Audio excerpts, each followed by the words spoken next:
Testing. Okay. First of all, I know we still have people coming in downstairs. Let me move to one of these center mics. I know we still have people coming in downstairs, but hey, Amina, you're here, Pam. So we have people downstairs coming in. Look, this is going to be an exciting weekend, and we are going to open with drumming. Usually we open with drumming and the drummers just start. But the reason I wanted to come up here and do an introduction is simply because I taught both of these drummers when they were in the 7th and 8th grade. So that's why I just want to give them like a special thank you for being here. And I want to introduce them. It's Nyemba and Edwion, and they were brilliant, and they were African-centered, and they were intelligent, and they were respectful when they were in the 7th and 8th grade, and they have not changed. So let's get going with some drumming.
Good evening again.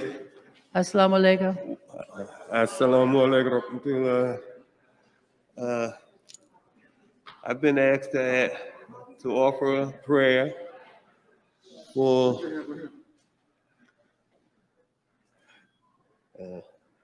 to open up these proceedings, this event.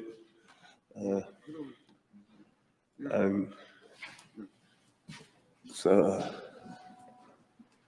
we are all Muslims here. Well, I think of all of us as Muslims. I know everyone aren't, but I'm going to open up with a Islamic prayer. Bismillahirrahmanirrahim. Alhamdulillahi Rabbil Alameen. Ar-Rahmanir-Rahim. Maliki Yawmiddin.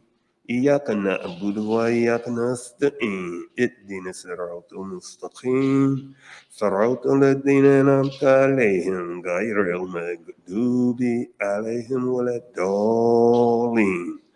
Amen. Thank you.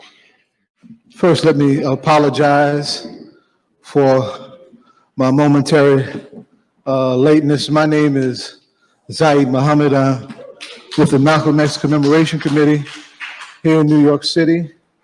And this is the house that Betty built, as in Dr. Betty Shabazz, important ancestor, and of course, the house where Malcolm organized, taught, and ultimately paid the ultimate price. My modest task for this evening is to bring in the ancestral energy of our ancestors in order to move forward, standing squarely on the shoulders that we need to stand on in order to do this work. I apologize because today is also, in addition to being the 85th birthday of Chairman Bobby Seale of the Black Panther Party.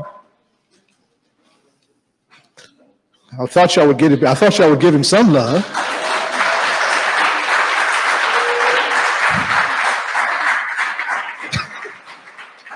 It is also the 26th National Day of Action Against Police Brutality.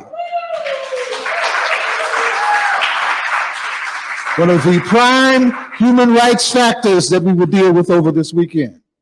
I just left our beloved Newark, New Jersey, right? In front of the headquarters of the Fraternal Order of Police, right? They are no longer off limits. In our pursuit to try and change this game for whatever means we must do it, no oppressive targets are off limits. So we put them on blast on this day, and they did not want to let me go. Yeah, yes it does, right? The class struggle is very real, right? So that's why I just wanted to make that apology. Yes, they did. Yes, they did. That's right. That's right. That's right. Oh, so let me do this libation in several parts. When I say Ibaye, which means give thanks in the Yoruba language, you would say what? Let's see. Y'all ain't giving me no uptown flavor tonight. I know y'all probably coming from all over the world.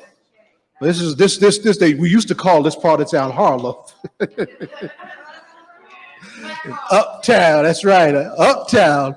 We understand that. And I say Ibaye, y'all say Ashe. Y'all all right with that? All right, it's in several parts. Hey, hey, yeah, yeah, oh, yeah, yeah, oh, hey, hey, baba, ho, baba, ho, hey, hey, yeah, yeah, oh, yeah, yeah, oh, baba, ho, baba, ho. North, south, the east, the west, Ibaye, Ashe, Ibaye, Ibaye, Ibaye. National Day Against Police Brutality. Let us call some of the names of those who we lost to that scourge. Here in I Can't Breathe, New York City, Staten Island, Arizona, Ibaye, Ibaye, Ibaye. Hands up, don't shoot, left out in the street for 3 hours in 100-degree heat. Y'all remember Michael Brown, Ibaye, Ibaye, Ibaye. Coming from across the water, Gulia Dale, 4th of July, Dig this.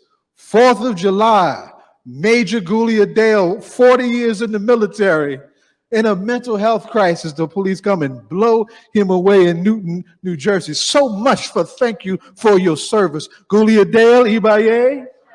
Gulia Dale, Ibaye. Breonna Taylor, Ibaye. Ibaye. Chairman Bobby lost 38 men and women on his walk as chairman of the Black Panther Party. 38 martyrs, 28 in the year that was 1969 alone, ending with the deaths of Fred Hampton and Mark Clark on December 4th, 1969. For the martyrs of the Black Panther Party, we say Ibaye, Ibaye, Ibaye. And those who we lost here in our quest for the liberation of our political prisoners, our freedom fighters, our Mandelas, who we lost in captivity.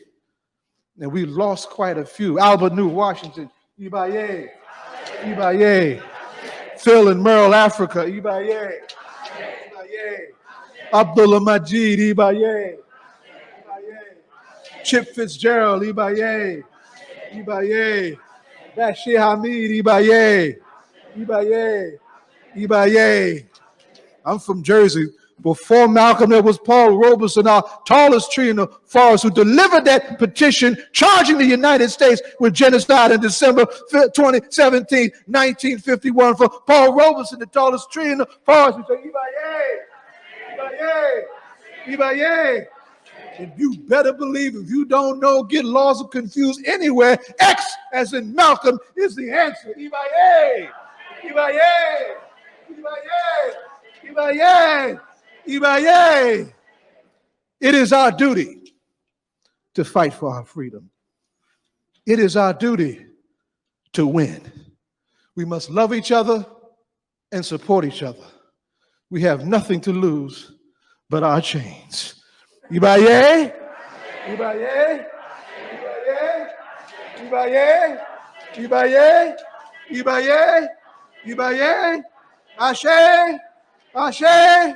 Ashe, oh, it is done. Let's go to work.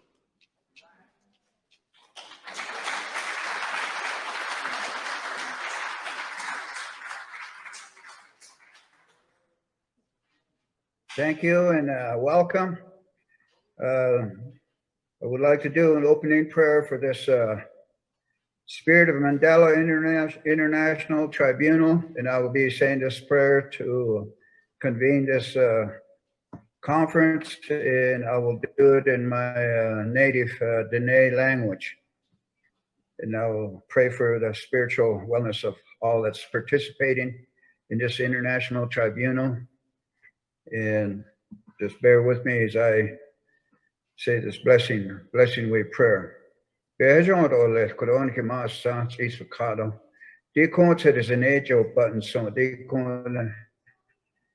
Njenadal neon khanadan claro les ashon les shathat yen long yen yot yen jo by yen hajoni kha shata na conspehejon yetate behejon he kere behejon yare behejon he kara nilso nihinu na de kon beat de kon he kha de kon he na beat en he na beat en he chatsem beat yat khilchona elcherien khadetene benjon khanat Alo de kon to the Zenejo button, so de kon ha yat eho ben hitlon, de kon handan lado left, de kon Spirit of Mandela International Tribunal, de kon de good out be he kago, de good out is that yat eho el yado, de kon, and he said as in a ben Joe button eight, and de kon ben hitlon should ha the yen yut 80 and Joe by the yen hajoni, de kon. You get the non long lay while you're hot on a house, trying to be needle, be nashni, the art. Then you gave that, they come butts at deals and butts at the sin, Ashon, the shit, the end long, the end youth 18 joke by the end hajoni. Could wait to the zane, the yanani, they come, and gets east beyond it, being he not up yet, and he nubby yet, and gets out and the art, a con could over out your button, so he. It's not the sense that there's an Abian on it. Shata na naho cons. Behejon Nastlin, Behejon Nastlin, Behejon Nastlin, Behejon Nastlin. Oh.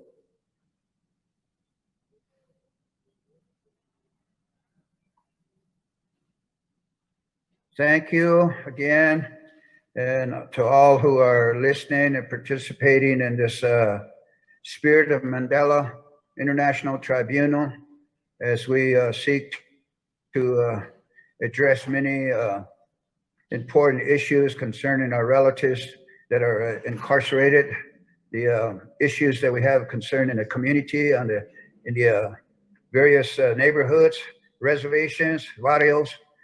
We seek to have some resolution, and as we express these concerns, we remember individuals like our political prisoner brother, Leonard Peltier, and others who are incarcerated in the United States prison system.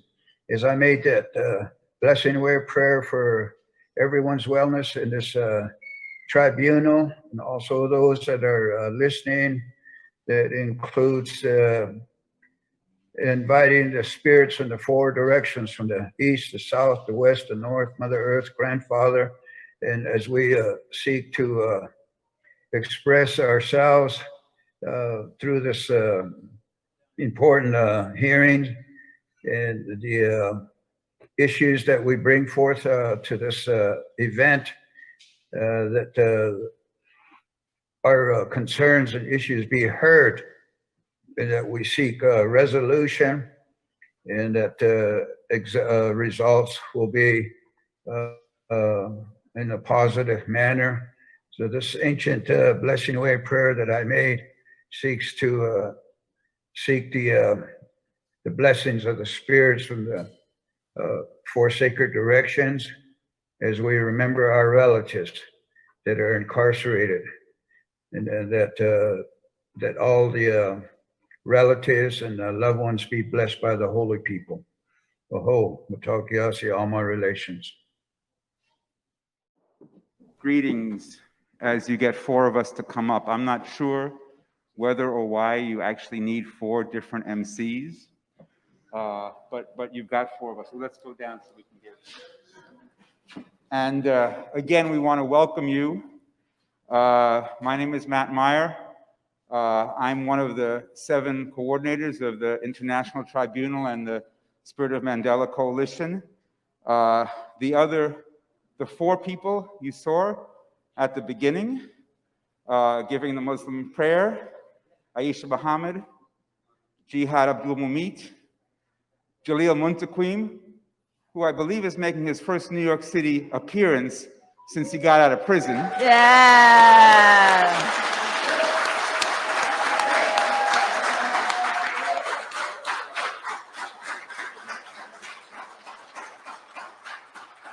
And of course, Baba Sekou Odinga. Those 4 who gave the Muslim prayer are the other members of the coordinating committee. Now, if you're doing the math and keeping with me, there are 4 of us and there are 4 of them. And I said there were 7 members of the coordinating committee. This is not a test. This is not to see if you were keeping up.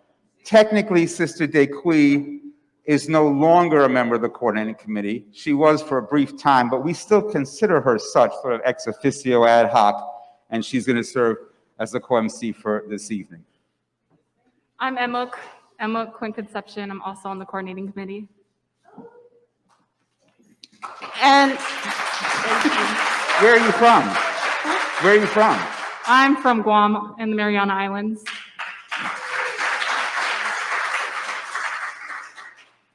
I am from everywhere and nowhere. There you go.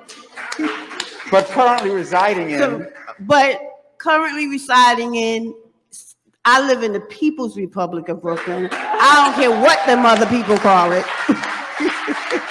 Sekou always teases me about that, but my name is Dequi Kioni-Sadiki, as Matt said, and I'm really honored to be in this truly sacred space that I have not been in quite a long time, and seeing that beautiful image of a mural of Malcolm and his life and his work. and being around people that I haven't seen in such a long time. I love you, Amina Baraka. I'm so glad to see you here. Right. and so many other people. So I think that it is very, very fitting that we are on this sacred ground to talk about the sacred work of fighting for our liberation and continuing to fight. We have been charging genocide since 1492, and we are now in 2021, and we are still charging genocide. And hopefully, as we leave this work tonight, we'll go out charged with the work of bringing it to all the people that are not here, so that they know that we're still charging genocide and that there is still work to be done. So I hope that people get a lot from this, because I know I live with someone who was doing a lot of organizing, so I know it took a lot of work to make this happen. So thank you for being here and choosing to spend the weekend with us.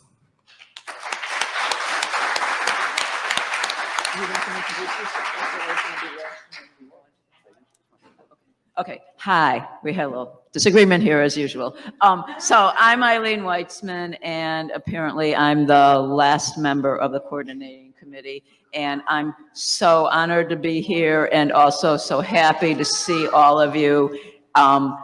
A lot of you have been working with us for a long time, and it seems amazing that we've finally finished and we're here this weekend. And I want to thank you, and thank you for being here.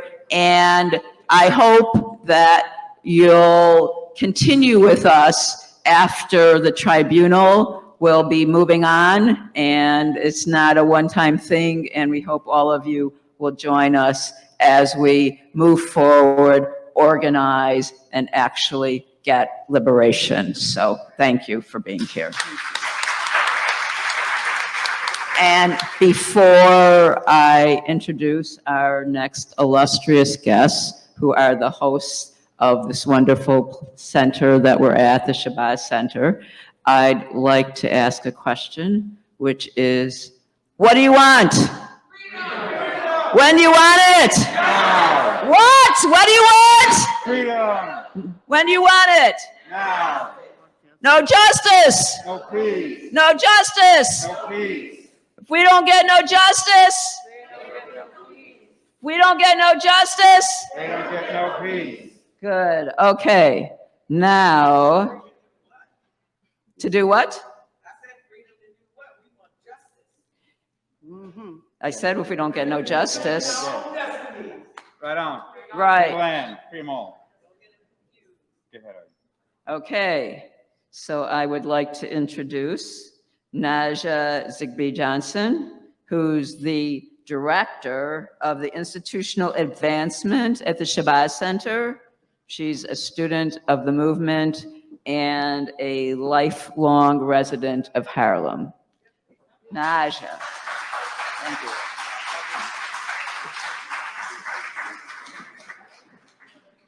Peace, everyone. How you feeling? It's really, this is such a beautiful, I wrote a couple remarks, but I just want to say, this is the first time we've been able to open the Shabazz Center since COVID for this sort of event. So this is such a beautiful energy that we get to share in tonight. And I'm honored and grateful to be here. This is my first time being able to be in community with you all in this position. And so it means so much. I just have a few things to say. A couple people have said it, but I think it's important that as we begin this tribunal, we remember that the space that we're in is a holy site. This is where Malcolm organized with the Organization of Afro-American Unity.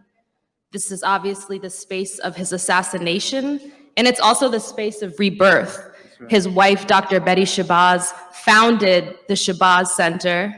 And so I think of this as a space that's imbued with power and light. And I believe in the vision, the purpose, and the impact of this tribunal reflects the best of the Black radical tradition and of Malcolm's unwavering commitment to human rights. And I don't mean in a sanitized or depolitical sense, but in the most profound, liberation-centered way that honors and necessitates every human to exist in our fullest humanity. And as we know in this room, this can be done when we challenge and oppose empire, when we center abolition not simply as a decarceral goal, but as an everyday social justice framework that guides our movements. And it also can happen when we love each other and this world with humility. And so in this spirit, I'm grateful to be building with Lumumba Bandele, a leader of our movement, and also a board member here at the Shabazz Center. And I'm honored to be able to learn and to be in community with you all this weekend. Thank you.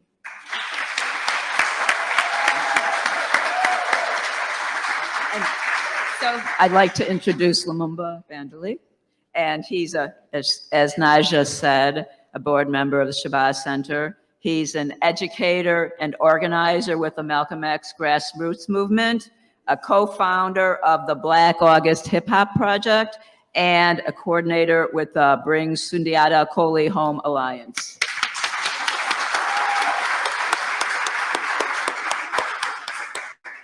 Peace, Alafia, Frida Land.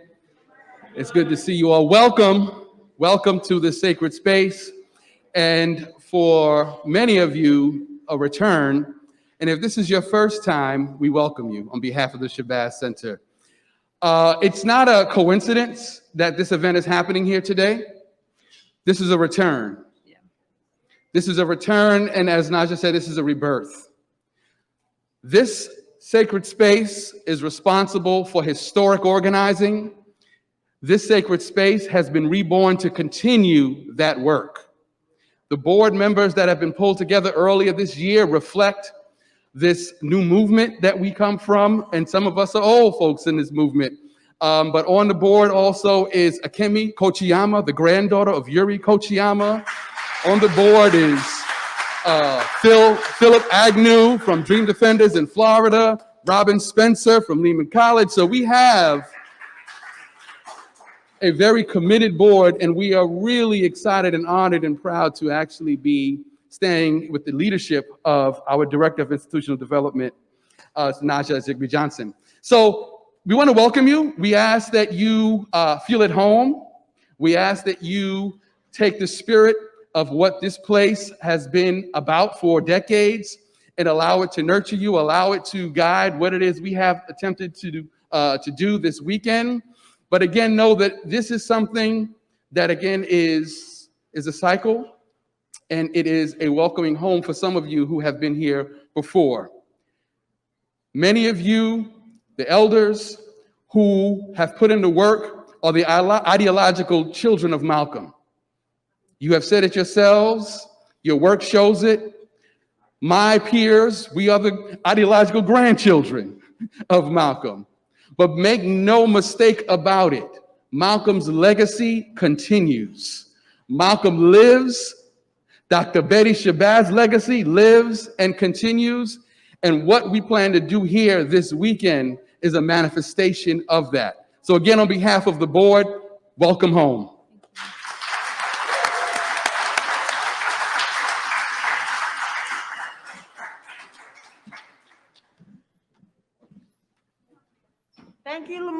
Thank you, Lumumba and Nahja. Thank you for opening up and making this space available to make sure that the community and the people still have a place that we call home.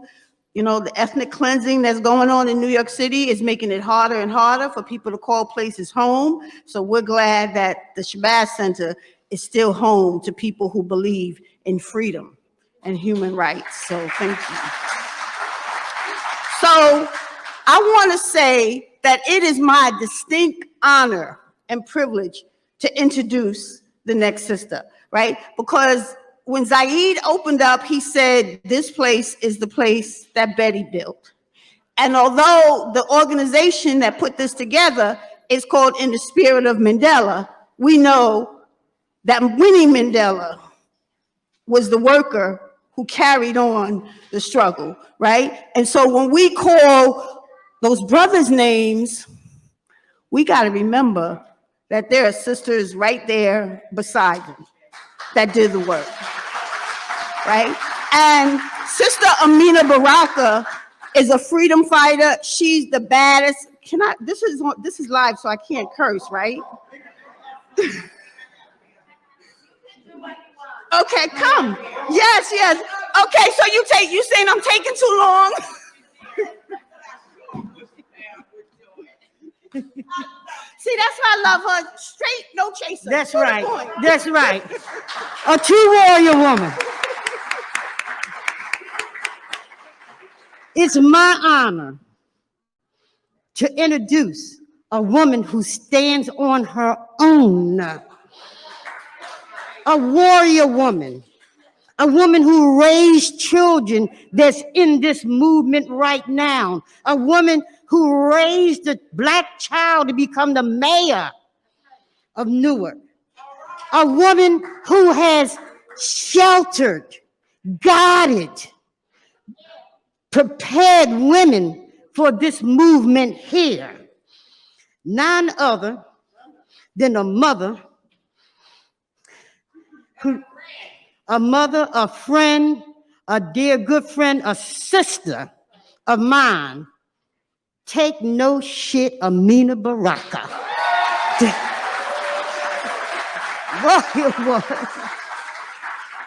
I'm telling you this. Be prepared. And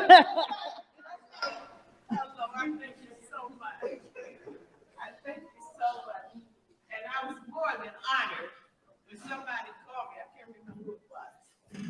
They called me and asked me to participate in this because this is the time. This is the time. We're in a civil war.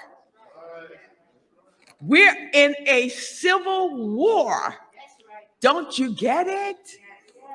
And the fascists are trying to bring us down, but we will not surrender. No justice, no peace. It is time to take a side.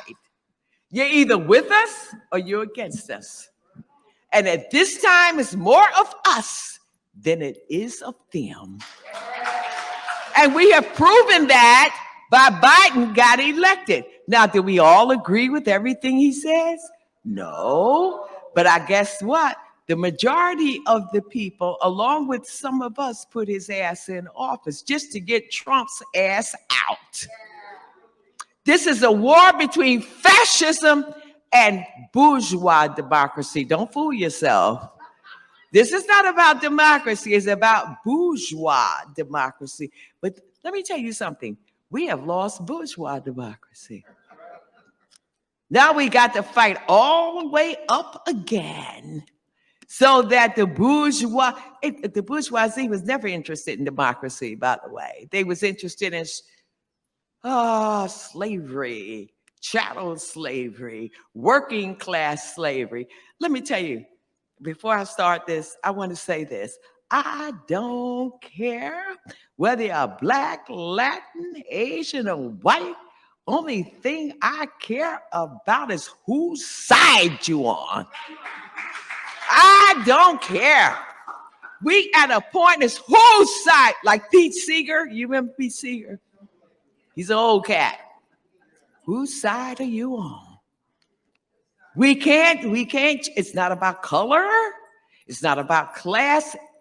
Actually, it is really about whose side are you on? And there it is.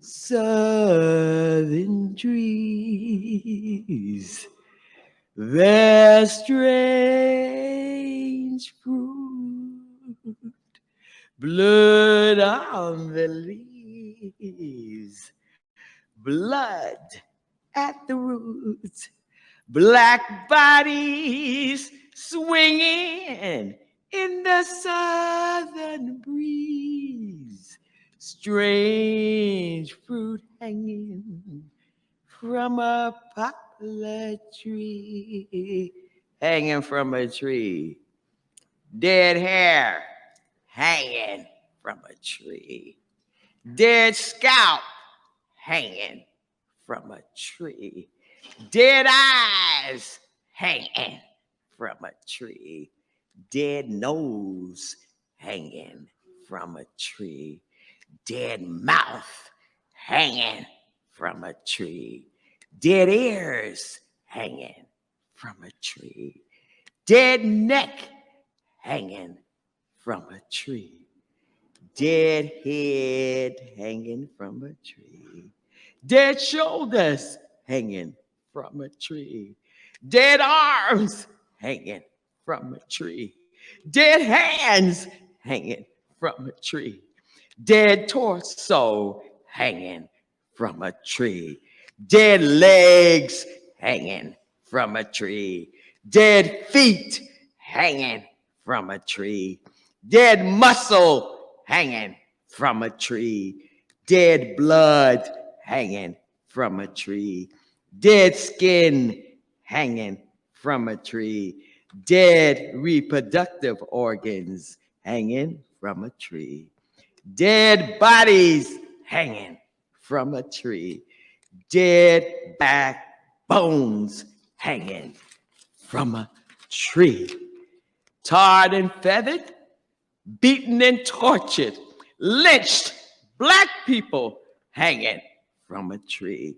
Though they will come, the bourgeoisie, blowing their bugles to fight their wars.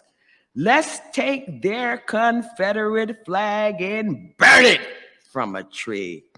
And when they say we are not patriotic, let us remind them of all the Black, women, brown, Asians, Jews, Catholics, gays, and old white John Brown hanging from their trees.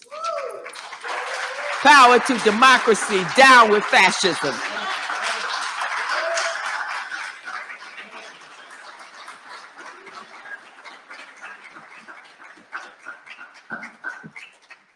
I don't know about anybody else in this room, but those words painted such a clear picture of what that means when we say we charge genocide.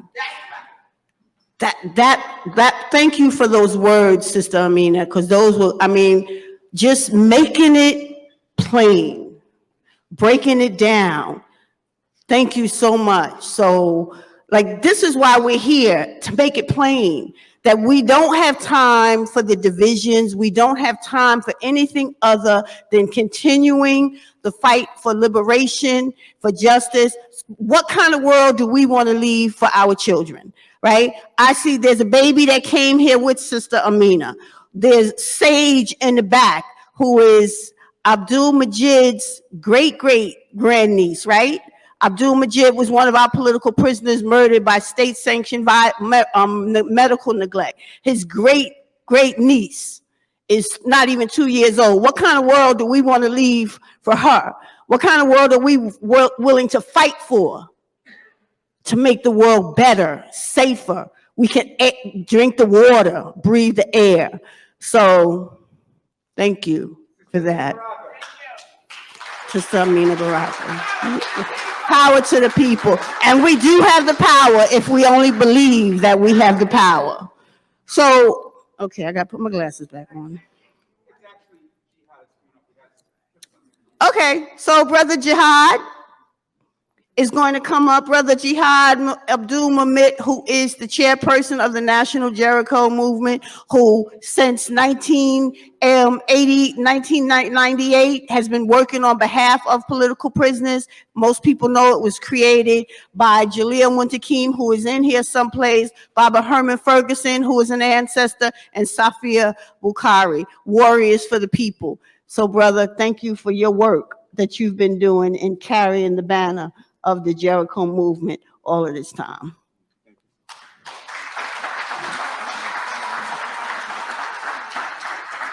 Alhamdulillah. Thank you for that, Sister Dequi.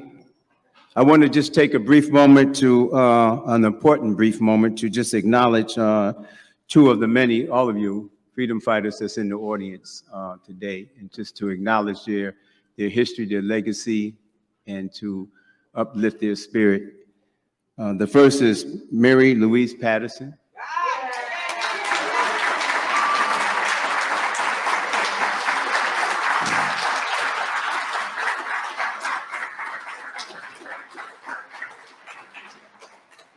And as she approaches, in the spirit of Mandela Coalition, the 2021 International Tribunal presents this certificate of appreciation to you, sister, appreciation and respect for your work as a medical doctor, fighting for health care for all, and for caring for her father's 70-year legacy. William Patterson and Paul Robeson took a petition, as you heard, to the UN charging what? Charging what? And fighting against all forms of genocide. So, sister, please, on behalf of our coalition and everybody here, this is for you.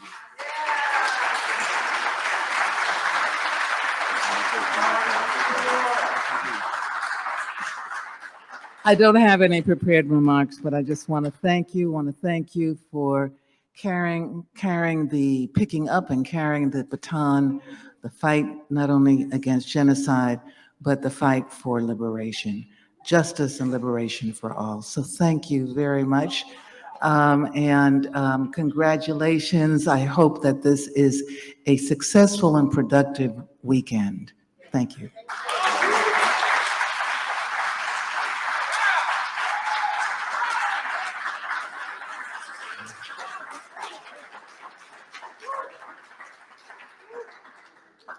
Our flame of resistance may get low sometime, it may flicker, and then it sparks up, just like paving over a driveway or something like that with clean, oppressive cement. You look around and here's that blade of grass, once again, blade of grass in your ass.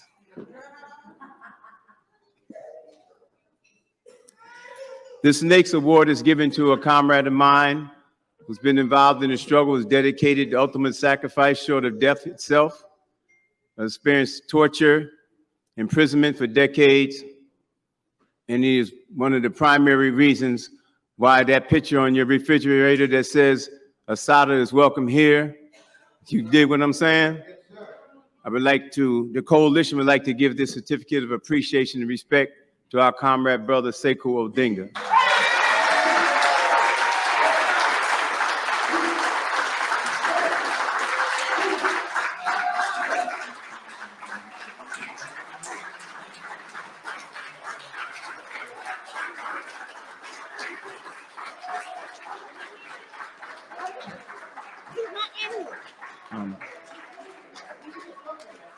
Yeah. He's probably downstairs doing some menial tasks like moving chairs. You know, we go from bang, bang, bang to sweeping the floors. All jobs is all part of the struggle. But I want to read this. In the spirit of Mandela Coalition 2021 International Tribunal presents the certificate of appreciation and respect to Sekou Odinga for a lifetime of inspiring struggle and leadership as a worker, as a mentor, an internationalist, a soldier, a prisoner, an elder, a family man, a panther, and lifelong loving revolutionary. And I'm going to give this to his comrade, sister wife, Sister Dequi.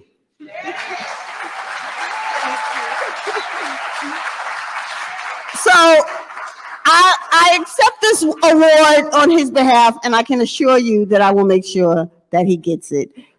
All right.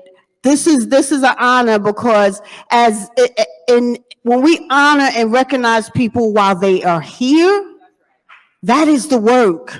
Saying thank you while they are here, right? That's when it's meaningful because that's when it touches people's lives. So we thank you for honoring him in the living. So thank you so much.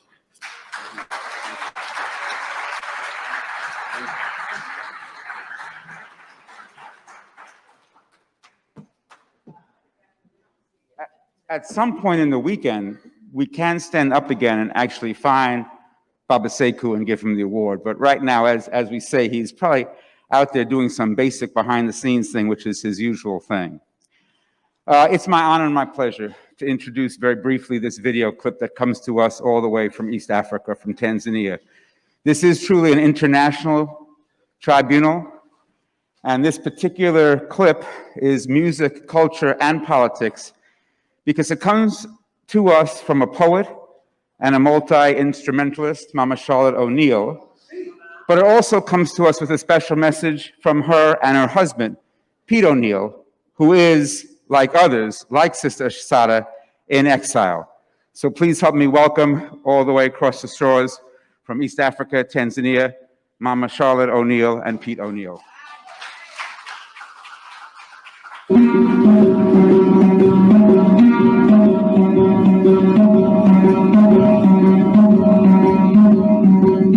I see so many cigars smoking at cats.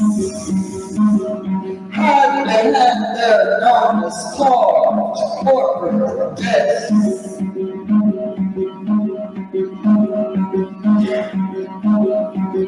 Whose conscience allows them to see corpses of our youth piled up while they're raking their money and feel their already swollen vests.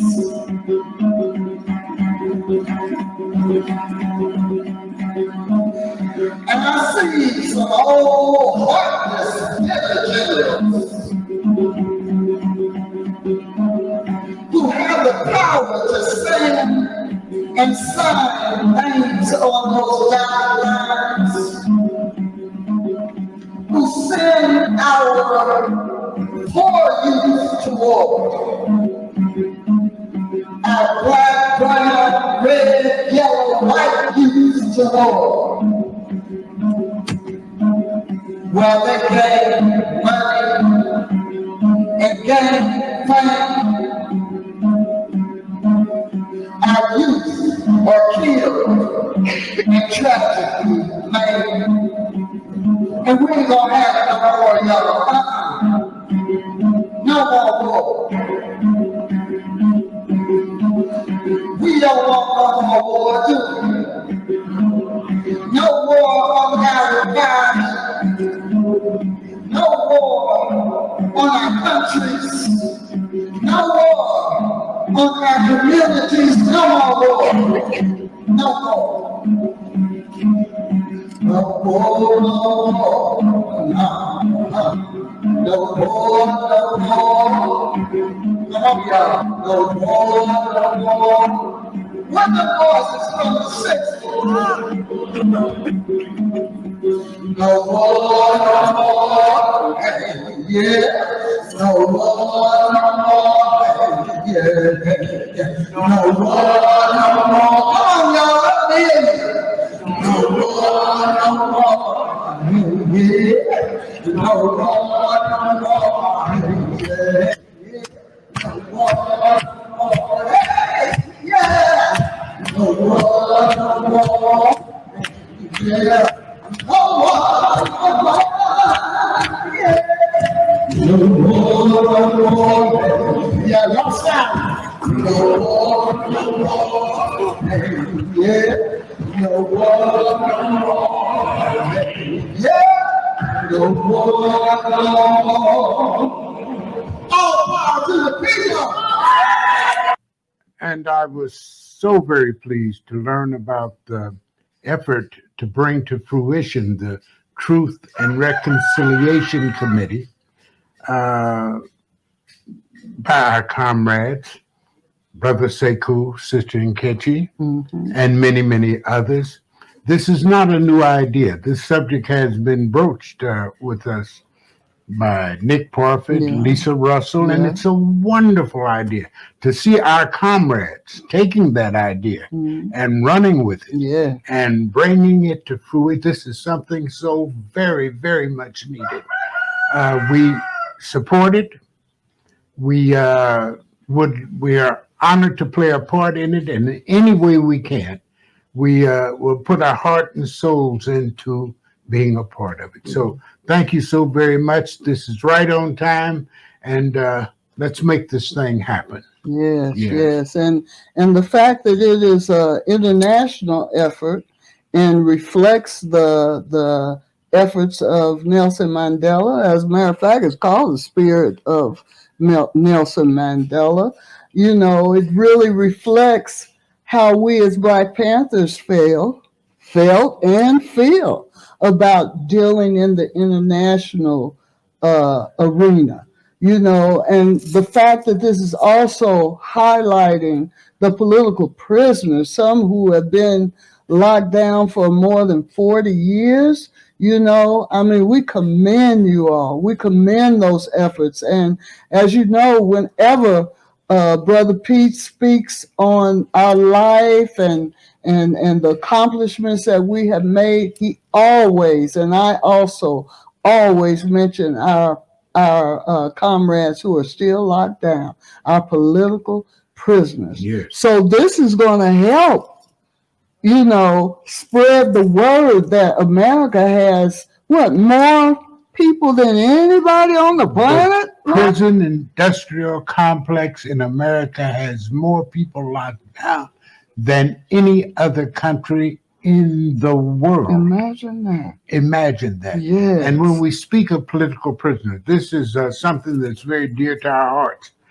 We speak about all, and we say free them all without any free them all. Yeah. But we knew Ed Poindexter. Yeah. I knew Ed Poindexter from the Omaha, formerly the Omaha 2. I knew him as a strong, handsome young man that worked tirelessly with the Kansas City chapter of the Black Panther Party. So while we talk about all political prisoners, I must speak about him. He went into prison when I left the United States in 1970. Of all the things that I have done and participated in, all the things I've been involved in that passage of time, he's been locked in a cage, as so many others have. I've been blessed to wake up under an African sun for over a half century. Of all the babies I've made and raised, he's been locked in a cage. They have been locked in a cage. This is unacceptable. So we have to make an effort. We must speak about them. We must keep this in the hearts and minds of the people and make them understand that regardless of your political views, whether you agree with us or not, right is right, and wrong is wrong. That is inhumane. And it's time something is done about it. So we commend this effort. We want to do whatever we can.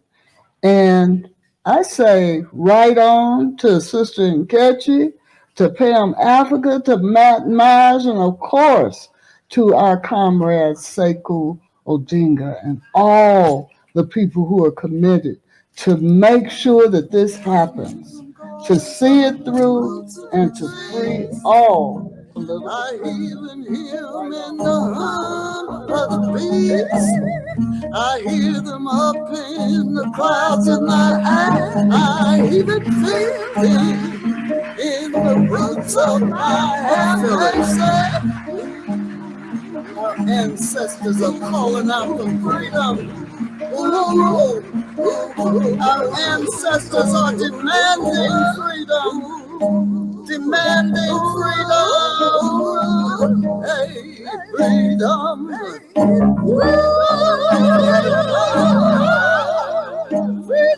And what about our comrades who have been locked down for years and years for crimes that they did not commit? Locked down.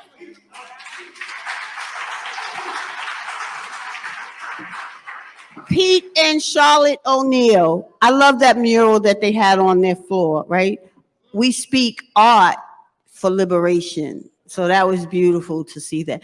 And I want to bring Sekou up so he can give a little words in recognition of the award that he was presented. So babe, can you come up?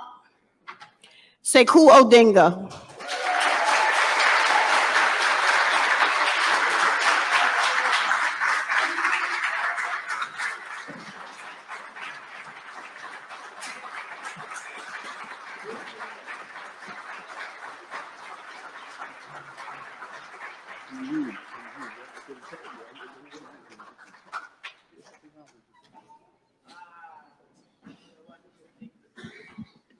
Again, good evening, peace. Thank you. I didn't know, I wasn't expecting no award, so I had ran out to get me something to eat. Yeah. But I'm very pleased, very honored. Thank you all. Thank you, brothers. 40 years ago tomorrow, I was captured. And the comrade with me, Shabaka Sundiata, was murdered while he lay on the ground in submission.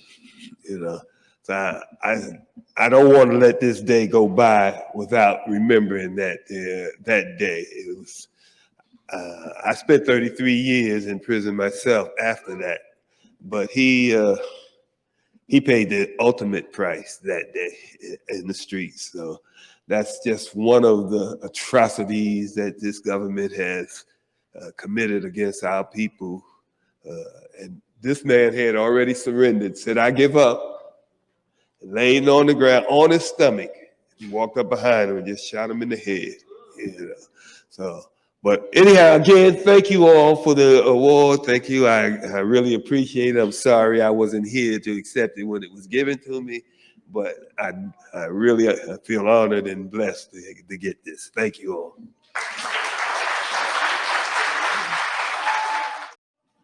So much love and appreciation to you, Sekou. So in the film that we had just watched, it had said in the spirit of Nelson Mandela.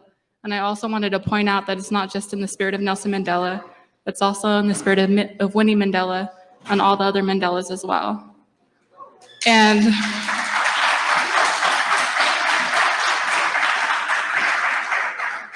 it was actually Brother Jihad who brought that to the coalition's attention, which is why I'm up here today to reintroduce my brother, my comrade, my elder, Jihad Abdulmumit, the chairperson of National Jericho Movement, member of the In the Spirit of Mandela Coordinating Committee, from Richmond, Virginia, or lives in Richmond, Virginia, let me get that right, with his wife and 3 children, beautiful children, and works as a senior case manager in Virginia at a free health clinic that serves uninsured and marginalized populations. Appreciate you, Jihad.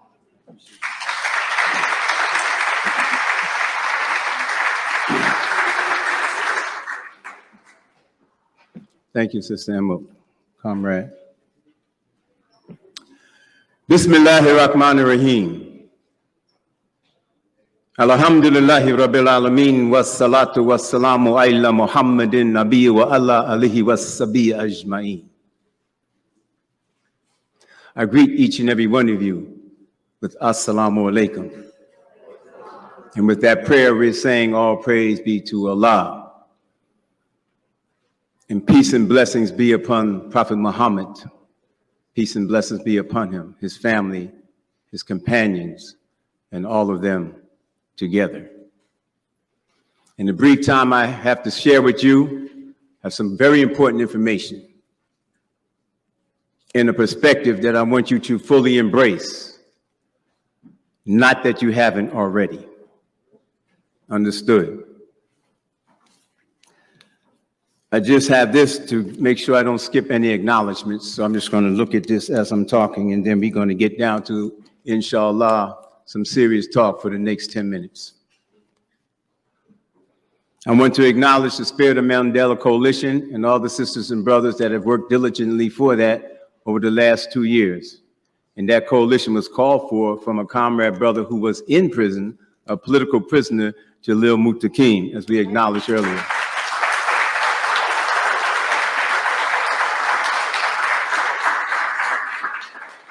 Powerful organizing from a death camp. I'd like to acknowledge my comrades on the coordinating committee, which you met earlier, Sister Emok being one of them, Dr. Aisha Muhammad, Attorney Eileen Weitzman, Professor Matt Meyer, Bubba Jalil, you just met Comrade Bubba Sekou Odinga, and I think I'm missing one. Maybe you. Maybe me. I'd like to acknowledge and thank all my comrades, past and alive today, that are members of the Black Panther Party. We still share our comradeship. In acknowledging the fact of those comrades that was in the Black Liberation Army. You know, to say that in public, you got to have a little courage behind that, because it represents a history of combat and fighting against our oppression. It represents that. And when you say that, you need to feel that, you need to know that. I'd like to thank our esteemed jurists who you'll definitely meet over the next 2 days. Through your eyes, sisters and brothers, the world will be watching. There's oftentimes that we're always going out to the United Nations, to Geneva, around the world, trying to talk about our plight. Going everywhere, hoping that somebody will hear. But through our jurist eyes, over this weekend, the world will be watching through their eyes. This is our opportunity to define and clarify, to prove what has already been proven, that we are victims of genocide, that colonialism is real, and we still experience that. We experience that today, to the point we don't even realize it. Why? Because it becomes so normalized. And every once in a while, something so reprehensible happens, like the brutal murder of George Floyd, of Breonna Taylor, and so many, many more. And then sometimes it just pricks our dead consciousness. And we are emotionally in the streets, as we should be. Emotionally or otherwise, we should be out there in those streets. But now we have a different plan. And we're going to kick that to you in a moment. I want to acknowledge each and every one of you and for your activism and our appreciation towards you and keeping that flame alive, as I just spoke about. And I'd like, to those watching around the world, to acknowledge each and every one of you. And finally, and most important, I'd like to acknowledge my family, my wife and my children, my wife, Darcel Murray, my beautiful children, Dominga Murray, Rashid Abdulmumit, and my son, Abdulrahman Abdulmumit. To the point. We are here celebrating what's going to happen this week. And it's important that we celebrate this amongst ourselves, to uplift our spirits, to motivate us, to show that kinship, to develop that sisterhood and that brotherhood. But make no mistake, in the midst of this celebrating, we're talking about something deadly serious. We're talking about the death, the systematic and historical death of Black, brown, and indigenous people in this country.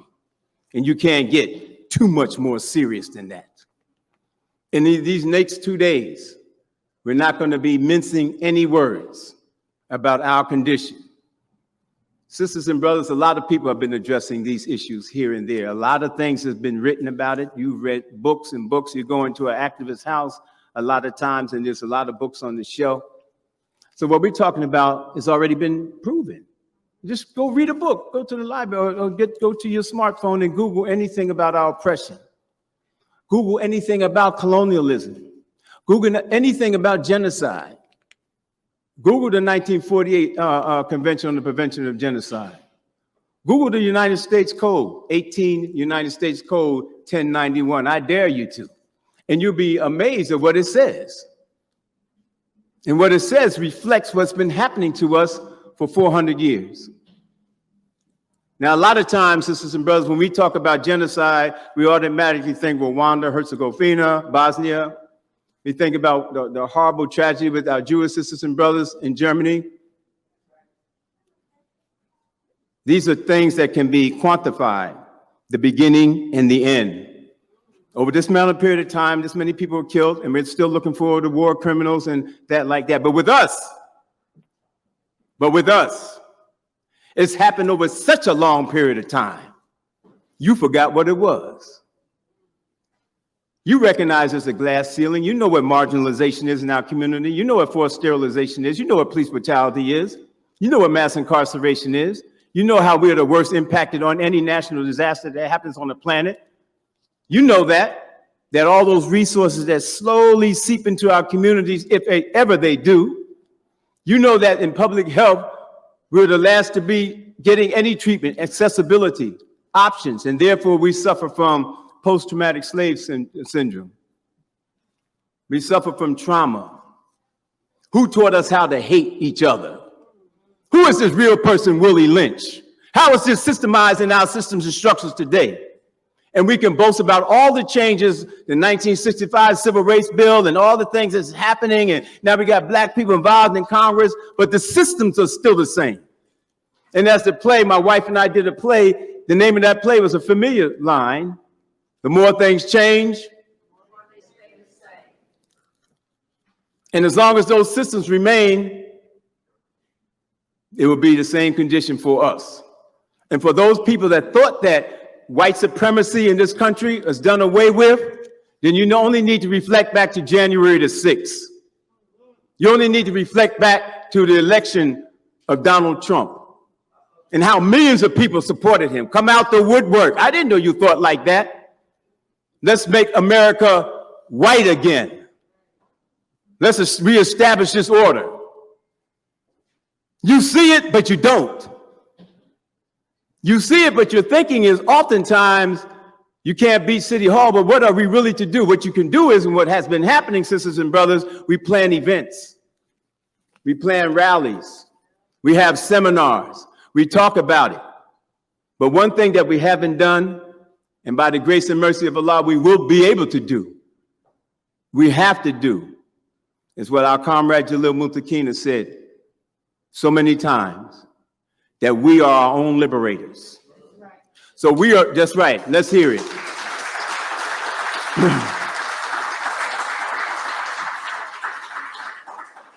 Because as it stands right now, our most fervent and strong protest, our most militant protest on any egregious incident that's ever happened to us, the government and those in power know one thing: it's just a protest.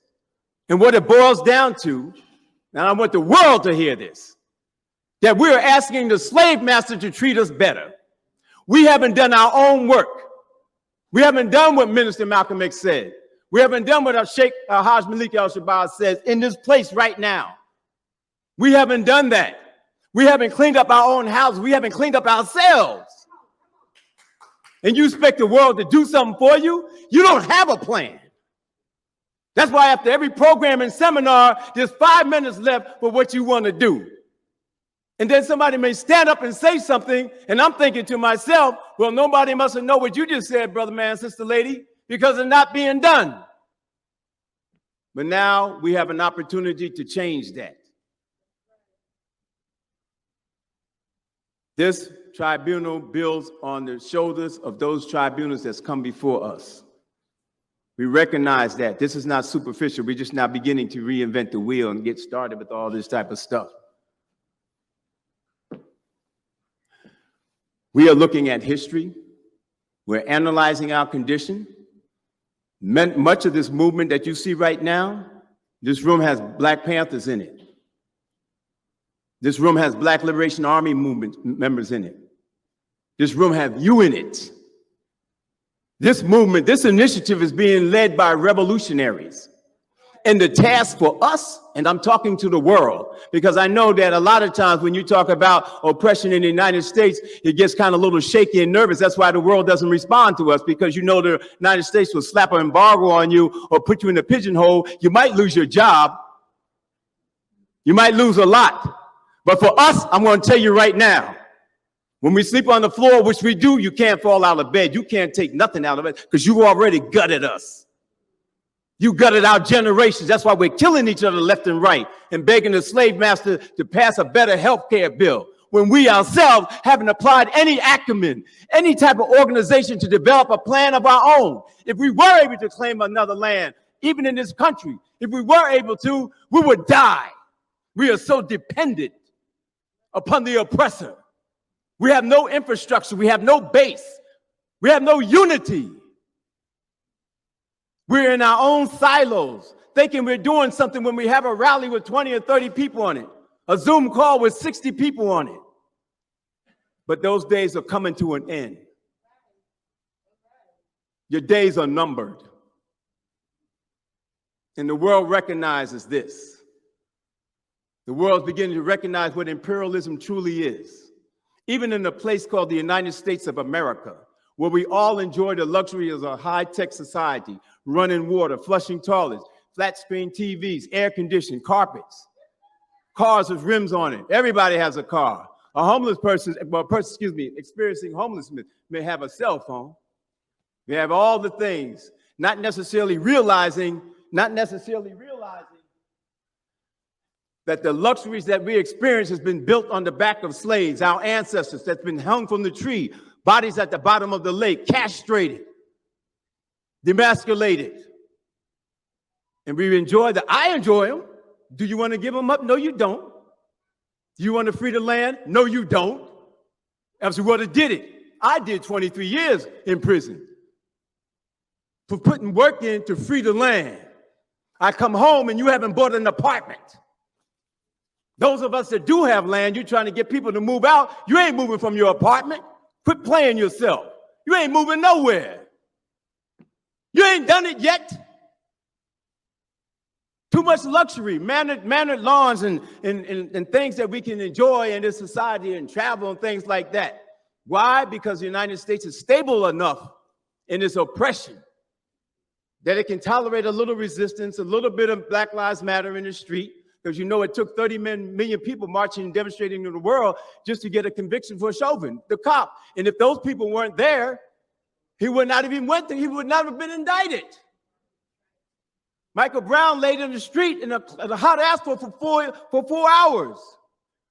And people saying how horrible it is.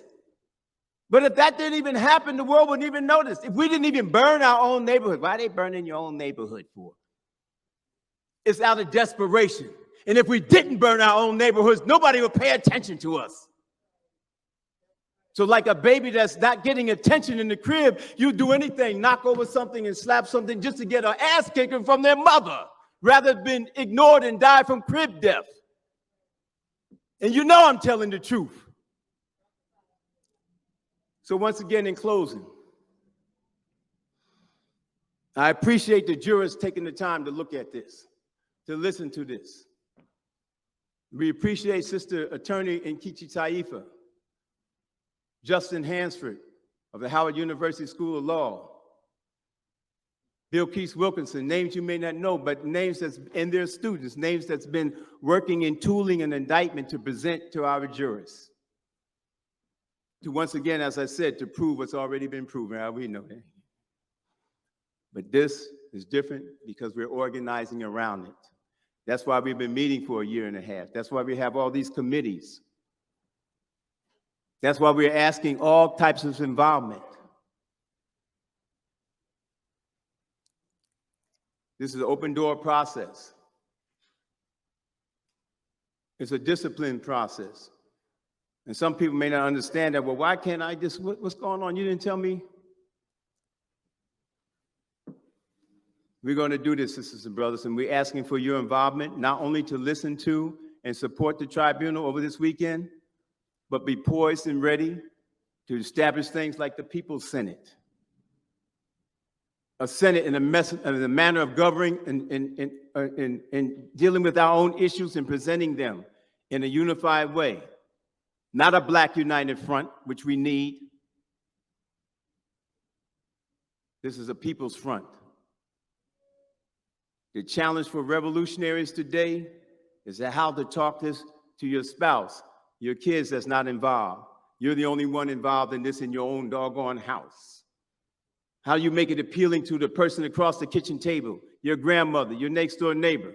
Or is this something that we just talk about when we're in these spaces together? That's our challenge.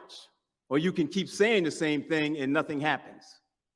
And nothing will ever happen until we find concrete work to unify people around, not on some theoretical we all together. Concrete work, and that work is building a Senate after this tribunal. It's us staying together, being patient and disciplined. Can we be patient and disciplined and respectful to one another? Or you want to take your ball and go home? Can we build a new government? One last thing, I know Matt Myers is probably like he's pacing the floor. I don't know what's wrong with him, but I think it has something to do with me.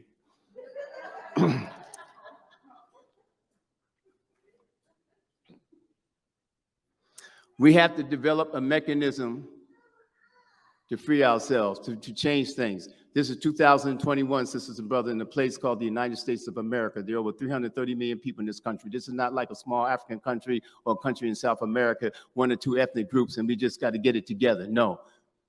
The United States is the most diversely populated country in the world. Everybody's trying to get here. Everybody has their own interests. So how do we address the issue of colonialism, which, you know, colonialism is the oppression and control of a group, identifiable group of people. Black African slaves were identified group of people. We had our religion. We come from the same West, for the most part, West Africa. All these things have been stripped of us. We are identified group of people. Our indigenous sisters and brothers the same that are already here. And you have a colonial power coming and you oppress, you lay your lick down, brutally so, I might add. And here we are today. Here we are today. So sisters and brothers, this is a call. This is a call, how many times for the older one of us and the ones that just coming up that's ever wrote on a piece of paper that says, dare to struggle, dare to win. Well, I dare you to do this. I dare you to show the patience with one another. I dare you to show the respect that we need to build a movement. And if the world never acknowledged our work in this tribunal, if the world is scared of the United States, a country that doesn't even pay their dues to the United Nations, just flicks them off, a country that can just slap an embargo on any place, Cuba, the threat of Cuba, and got people believing, yeah, they're a threat, and don't even understand why. A country that's talked about socialism, you don't even know what it is if you was to be asked. You don't have a clue, because their narrative is infested and infected all of us in one way or another. And the most profound way that is infested and infected us is to cause our disunity and why we can't get along and why we can't do anything together at all. So hopefully, again, thank you for your patience, Matt, and the facilitators. But hopefully this tribunal and what comes afterwards gives us an opportunity to build a different type of movement based upon a place in 2021 called the United States of America. I hope we can develop the critical thinking, strategizing, planning. Are we as smart as James Monroe and Madison and all these people that even our leaders always talk about? They developed the Constitution. They were slave masters oppressing our people. And you giving them kudos? Yes, the Constitution. Because your mind has been infected with colonialism. You got a colonized mind. You're heralding up slave masters and talking about the Constitution. And we ourselves are in such a state of deficit that we can't come up with one for ourselves. We ain't having it no more. We need to do something about our own plight and our own situation, and we can do it springing off the back of this tribunal. We're going to present our case to our illustrious jurists. We have to present and prove that case. It's not a shoo-in. As much as I'm showing my respect, I don't know these brothers and sisters personally. We have to prove our case to the world through them. And inshallah, we're going to do this. So I'd like to close with a prayer. Subhanaka Allahumma wa bihamdika. Ashhadu wa la ilaha illa anta. Astaghfiruka wa atubu ilayk. And this say, all glory be to Allah. I seek Allah's forgiveness and mercy. And that I repent to him. And this prayer is often said after somebody runs off like I did out the mouth. You know, anything that I said was offensive to anybody, I apologize for that. Anything that was motivating, true, accurate, and to the point, that is from Allah subhanahu wa ta'ala, and I'll leave you with that. Assalamu alaikum, all powerful people.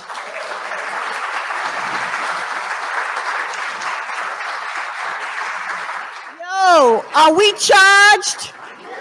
Are we charged? I can't hear you because that charged me listening to Jihad's words. And I want to send greetings to the folks that are in cyberspace because I forgot to do that, not realizing that we're streaming. Brother Jihad, I want to thank you. Like in this sacred space where we had a freedom fighter who lived and gave his life for us, who spoke that level of truth to power about what we needed to do. I was feeling your words and I'm thinking and remembering Malcolm and what Malcolm talked about and how here we are in 2021 and we still talking about the same things. So I feel charged, and I hope that as we all go back home and to our places, or to take Jihad's words, silos, right, that we feel charged to make it real. Because not only are we our own liberators, there are people who are depending on us.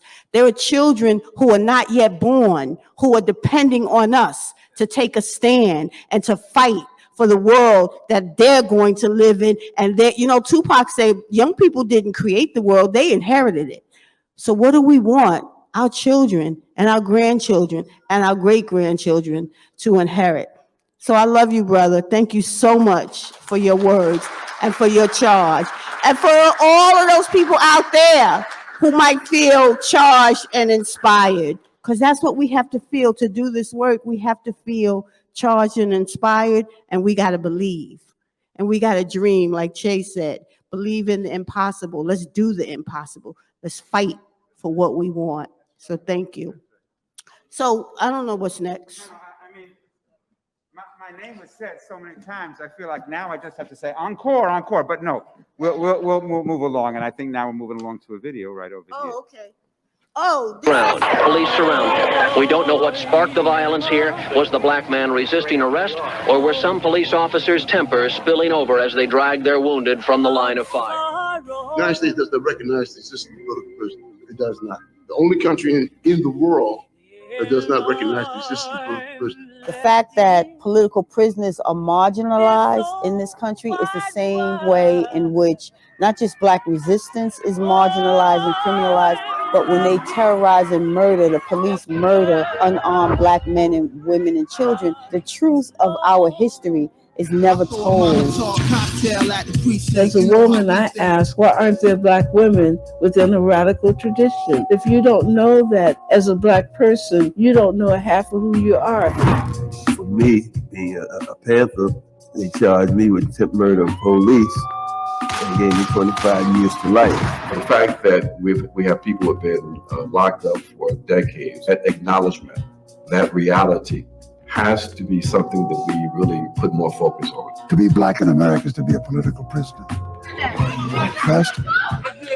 I think there are certain aspects of our political behavior that attract greater punishment. I would say that this rebelliousness against the status quo has been a central element of what we now call the Black radical tradition. The systems are being changed. The systems are going through transformation. The question is, how does the Black radical tradition come alive, remain vital, vibrant at the present moment? And the only way you do it is by being it, by example. You have to learn how to make a revolution. We are Black men and women. We want to satisfy what is inside of us. You don't have to tell us who we are, what we are. We want to be in our own communities. We want to take over our own communities. We want to write our own literature. And we're here to tell the story of who we are, who we've been, and who we intend to be.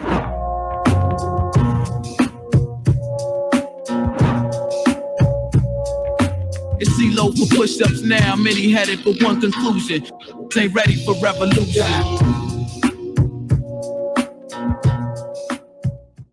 Please help me in welcoming the producer and one of the filmmakers of this amazing film, Edwian Stokes.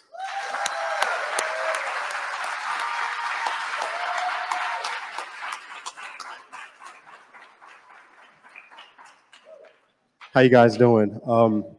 So I just wanted to thank the people who are in the room, who are actually in the film. So Sister Dequi, Sister Pam, Brother Jalil, Brother Sekou, Sister Sister Amina, she left. But so this film is a documentary about Black resistance, told through first it's told by the people who are in this room. So it's a narrative account over the years of people's dedications and sort of their sacrifices to Black liberation and to Black freedom, to Black radical freedom. The film is a 2-hour documentary, and I just wanted to tell you guys that you can check it out. It's going to be playing at the at the African Diaspora International Film Festival, and this is going to be it's going to be digitally a virtual film festival happening on November 26th through December 12th. So it's this November 26th through December 12th. It's going to be online, so it's going to be the African Diaspora International Film Festival. So next month, look out, just Google that. You guys can also follow me on my social media page.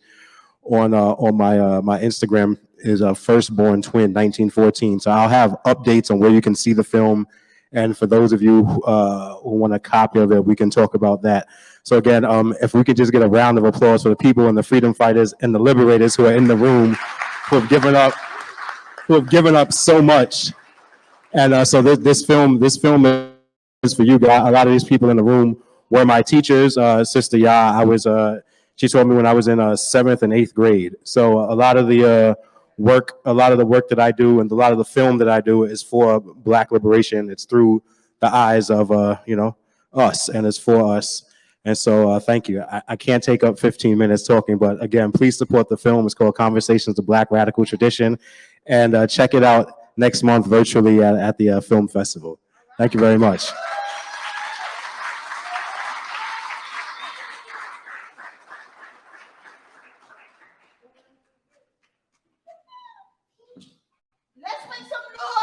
Brother Eddie with Conversations in the Black Radical Tradition, right? We definitely have to tell our own histories and her stories, right? We fight, we resist, we love, we create, we make magic, we make everything happen. And that film is banging. Right? That film is really good. It tells the story. It doesn't apologize, because we don't have to apologize for wanting to be free. And however we fight for freedom, it's our right. The slave owners, the master, the power structure doesn't have the right to tell us and to define for us how we fight. And so the beauty of that film is people talking about it from our own perspectives. So thank you for that film.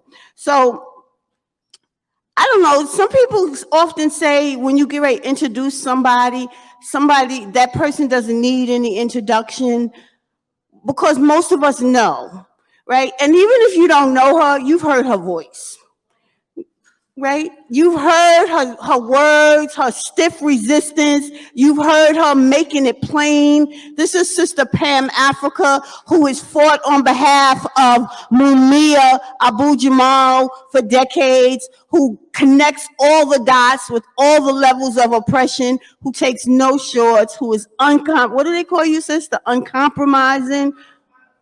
Yeah, somebody help me out. The uncompromising minister, the minister of confrontation. Right. So you're going to be charged just like you were when you listen to Jihad, because whenever I hear her speak, I'm always charged, because she doesn't just talk the talk, she walks the walk, like Jihad and Sekou and Jalil and other folks. So we love you, Sister Pam Africa. And so I bring you Sister Pam Africa. Bring it down, bring it down.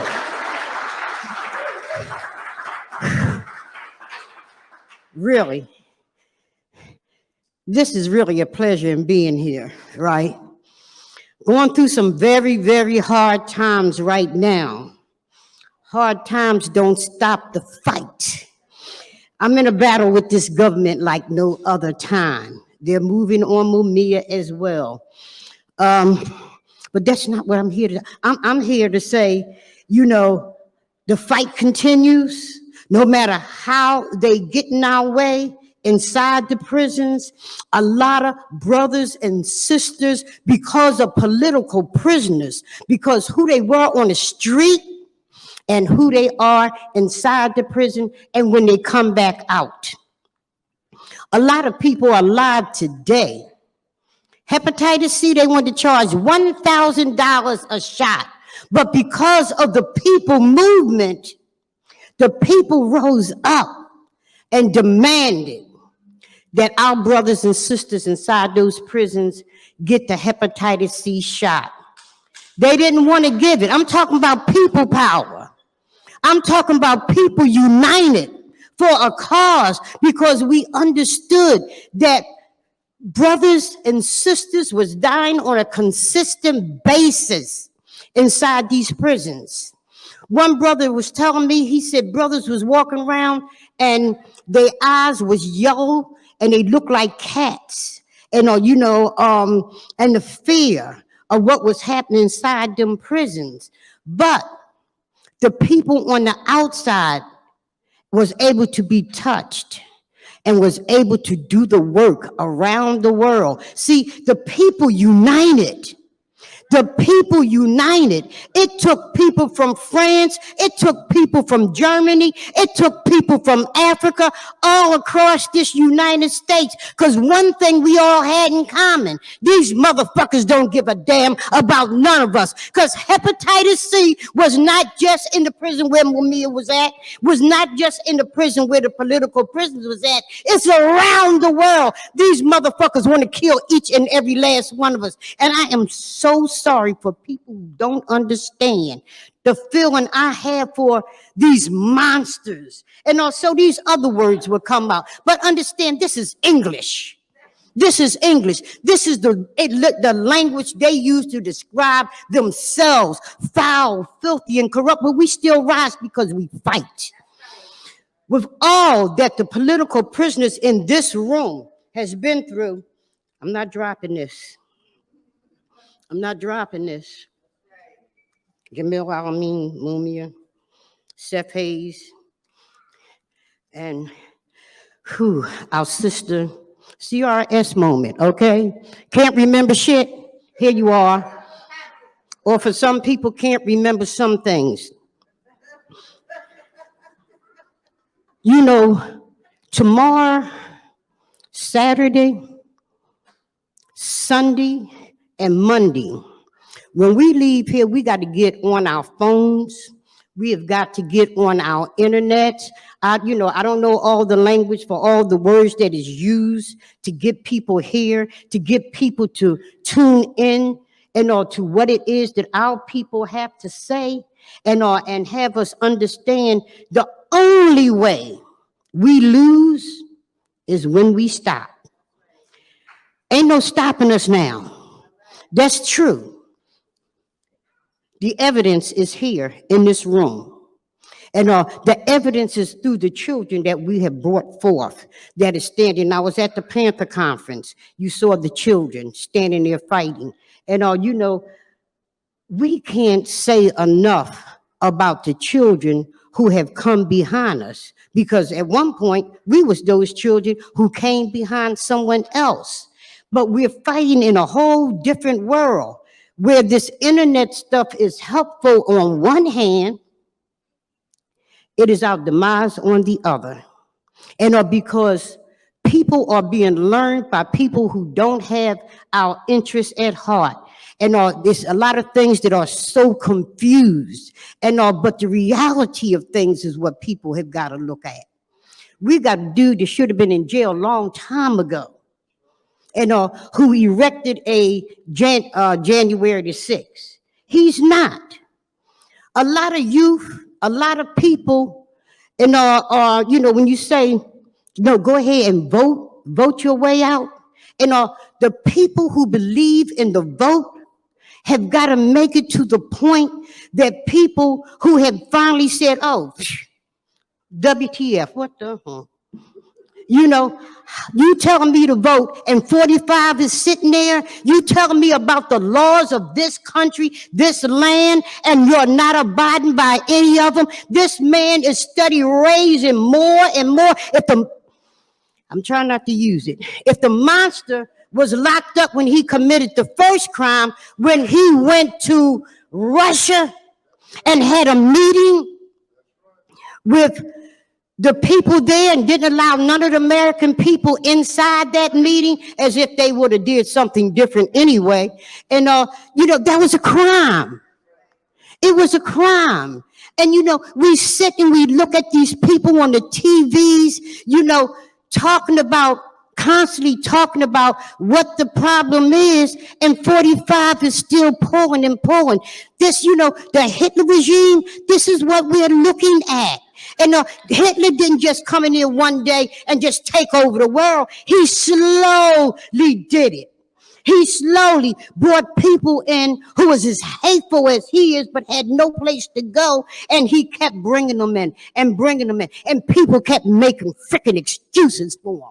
And, well, let's try this. Well, we don't want to divide people off. Who the hell are you talking about? You don't want to divide them off. I want to take them mother suckers and stick them in some toxic soil and bury them motherfuckers. That's what I want to do for the sake, for the love of our children, for the sake and the love of revolution, for the sake and the love of sacred water, sacred land, food that we're supposed to be eating. How are we? The political prisoners just wasn't in jail because they fought cops. They was in jail because they wanted a different way for us. And they fought about water. They fought about air. They fought about land. They fought about housing. And they continue to do that. When they got in jail, they had to do the same damn thing. They had to fight about the air. They had to fight about the water. They had to fight about the land. And I'm saying, if all of us pull together inside and outside, because people around the world is doing the same thing, and rise up, people. Don't allow these people to make fools out of us. Men think that all we're going to do is have meetings. I'm saying this tribunal today is about bringing people together. No matter what your nationality is, what your religion is, we have one thing in common, what your gender is. And doesn't matter. And the thing is, each and every last one of us got the same enemy. It is our duty when we leave here today, and to make them people understand. Because they monitor us. They monitor us. We got to get as many people as we can to tune in. Whether, you come here, and even if you come and you can't get in, your visualness on the outside is just as good. We not only need to be talking to the people that's here and on, in Zoom land, we need to be talking to the people outside. Put your TV outside and show it in your block. Let people understand there is a movement that have grown out of many, many movements before, and are people who have suffered and who are still fighting for us. The political prisoners, who have fought for us and continue to fight for us, like Brother Jamil Al-Amin,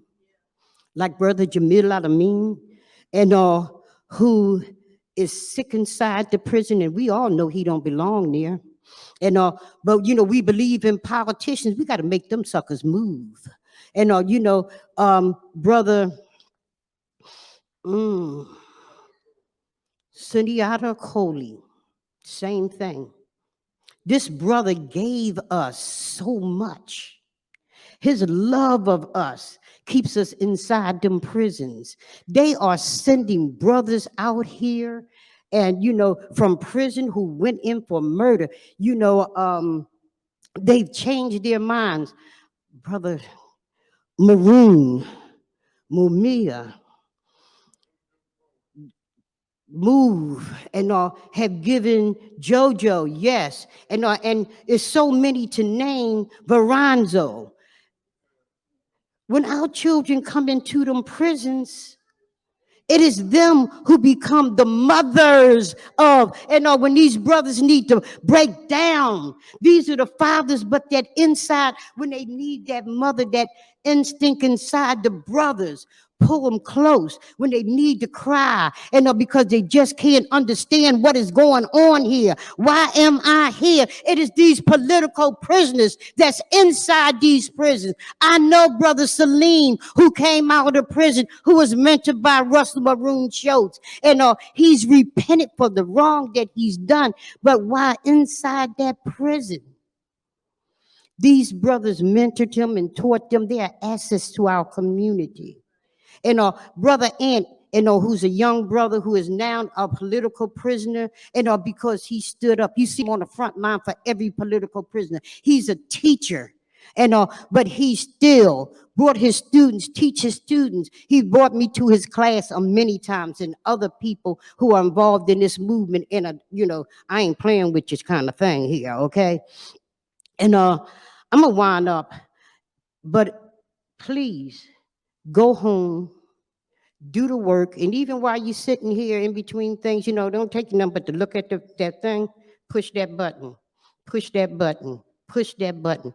On the move, long live revolution, and whatever we do the work to tear this mother sucker down.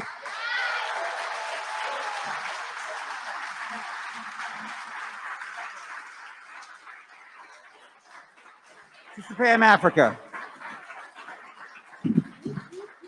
Getting ready to tear this sucker down. Oh. Listen, it's appropriate for you to stay up here for another second while we Okay. while we love you. There's just a couple of things to say as we introduce this clip that's going to come in a moment. Because of everything Sister Pam said about those, especially on the other side of the wall, and many of them we've seen here today, it is definitely worth noting that as we say our prayers, we need to say some special prayers for those inside that are so sick. And we know that our brother Russell Maroon Schultz is one of those who's particularly in a critical stage at this moment. So we take a moment. It's also worth noting that we have new prisoners and political prisoners all the time. Our dear brothers from Venezuela remind us that just a couple of days ago, outrageous act completely defying all international laws took place off the coast of Africa in Cabo Verde when the Venezuelan diplomat Alex Saab was renditioned, kidnapped, and brought to the US without waiting for extradition or any decisions like that. So we think about new political prisoners like Venezuelan diplomat Alex Saab. And as we're thinking about some old and some new political prisoners, and we have our sister here who we know represents international friends and family of Mumia Abu-Jamal, it is fitting that in addition to having clips from those in exile, we have a special surprise message from someone who just taped from the other side of the wall earlier today. Please listen to the words of Mumia Abu-Jamal. For a tribunal for popular justice. A year ago, the nation and much of the world saw an explosion of popular support for laws against police terrorism against the people, sparked by the film of the killing of George Floyd. The telephonic recording of the man dying as he was crying for his mother touched hearts worldwide and became the impetus for laws designed to protect people from state police violence.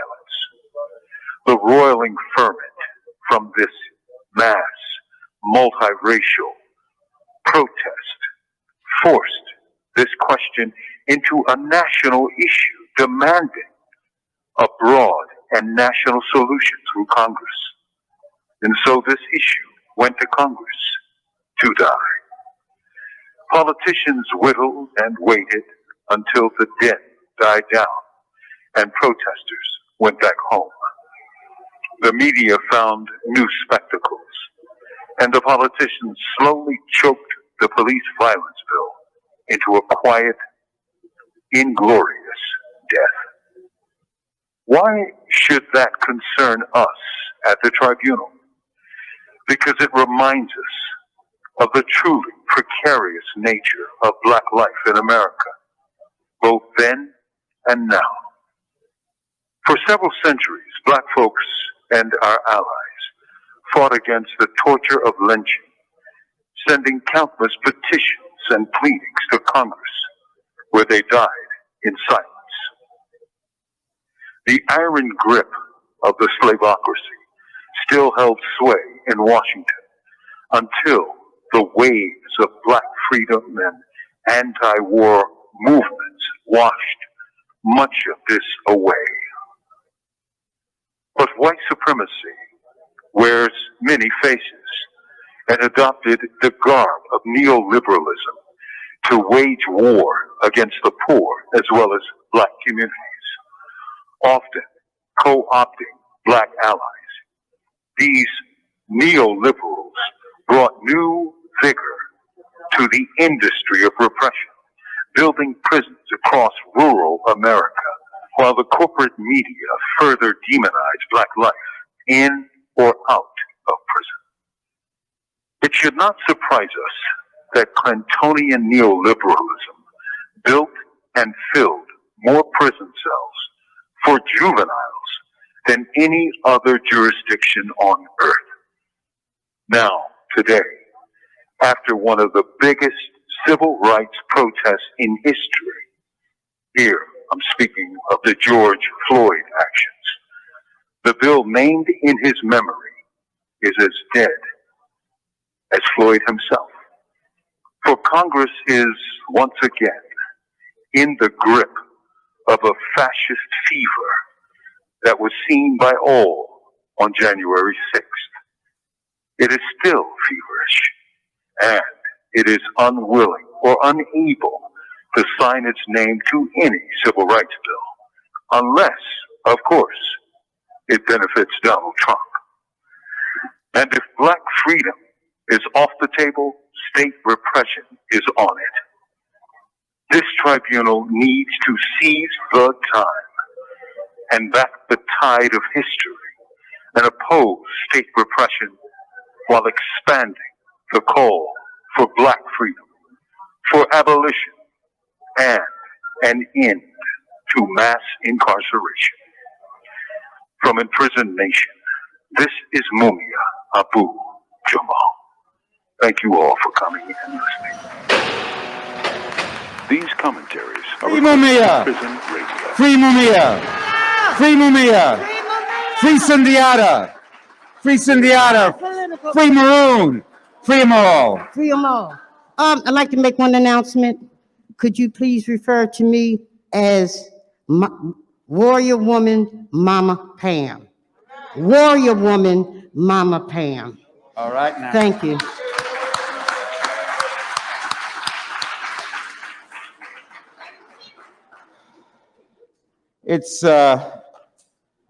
It's complicated as we work to have an independent panel of jurists who, on the one hand, are asked to stand a bit aside from the passions and the intensities of the horrors and of the heroes of resistance and heroines of resistance of this moment.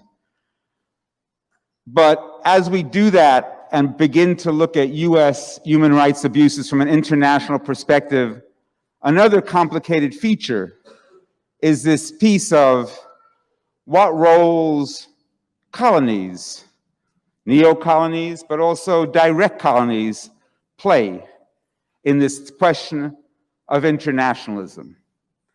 That becomes particularly poignant in the case of Puerto Rico, where we have US's direct colony right here in our midst, in New York City, with people in the Puerto Rican diaspora, in Hartford, in Chicago, all over the US.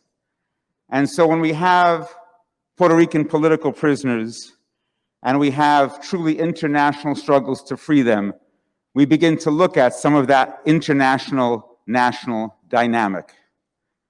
In the spirit of Mandela came together with that sense of internationalism. So it's only with a sense of profound pride that we have the man who was dubbed throughout Latin America by progressive nations as the Mandela of the Americas. Now, technically, this next speaker spent more time in prison than Nelson Mandela did. And yet, when he came out, he did not get to be the president of his nation. And his nation is still a colony. But in our hearts, he is the president. And he certainly is the president and the hero in the hearts of the Puerto Rican people. What an incredible honor to welcome here tonight Puerto Rican patriot, former political prisoner, Oscar Lopez Rivera. Good evening or good night to everyone here. It is a great honor for this little Puerto Rican to stand here and be able to share with you certain things that I believe are very, very important. Puerto Rico is the oldest colony in the world. It was taken over by Spain, and Spain did a lot of terrible things to the natives and did everything it could to get rid of the natives. And little by little, Spain continued to do what he thought was its interest, and its interest was to take over the gold that they knew that existed in Puerto Rico and to make Puerto Rico the slave colony of the Caribbean. And it did work. It did work in Puerto Rico, it worked in Spain, and it worked in different parts of the Caribbean. Spain is almost identical to the United States government. In 1898, the United States government decided to take over Puerto Rico. And when it decided to take over Puerto Rico, how did he identify the Puerto Rican people who were there? Well, it decided to define us as a mongrel race.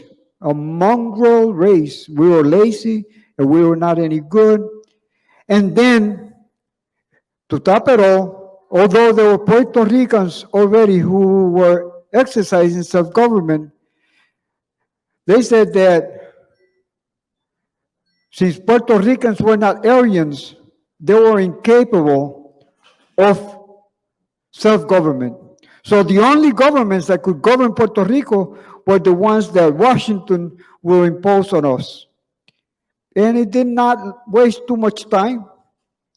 It decided to make sure that Puerto Ricans would be number one, sent to prison those who had some small printers and who were into the struggle to help Puerto Ricans become an independent country, to help Puerto Ricans to be self-sufficient, and not to allow what the United States government had in mind.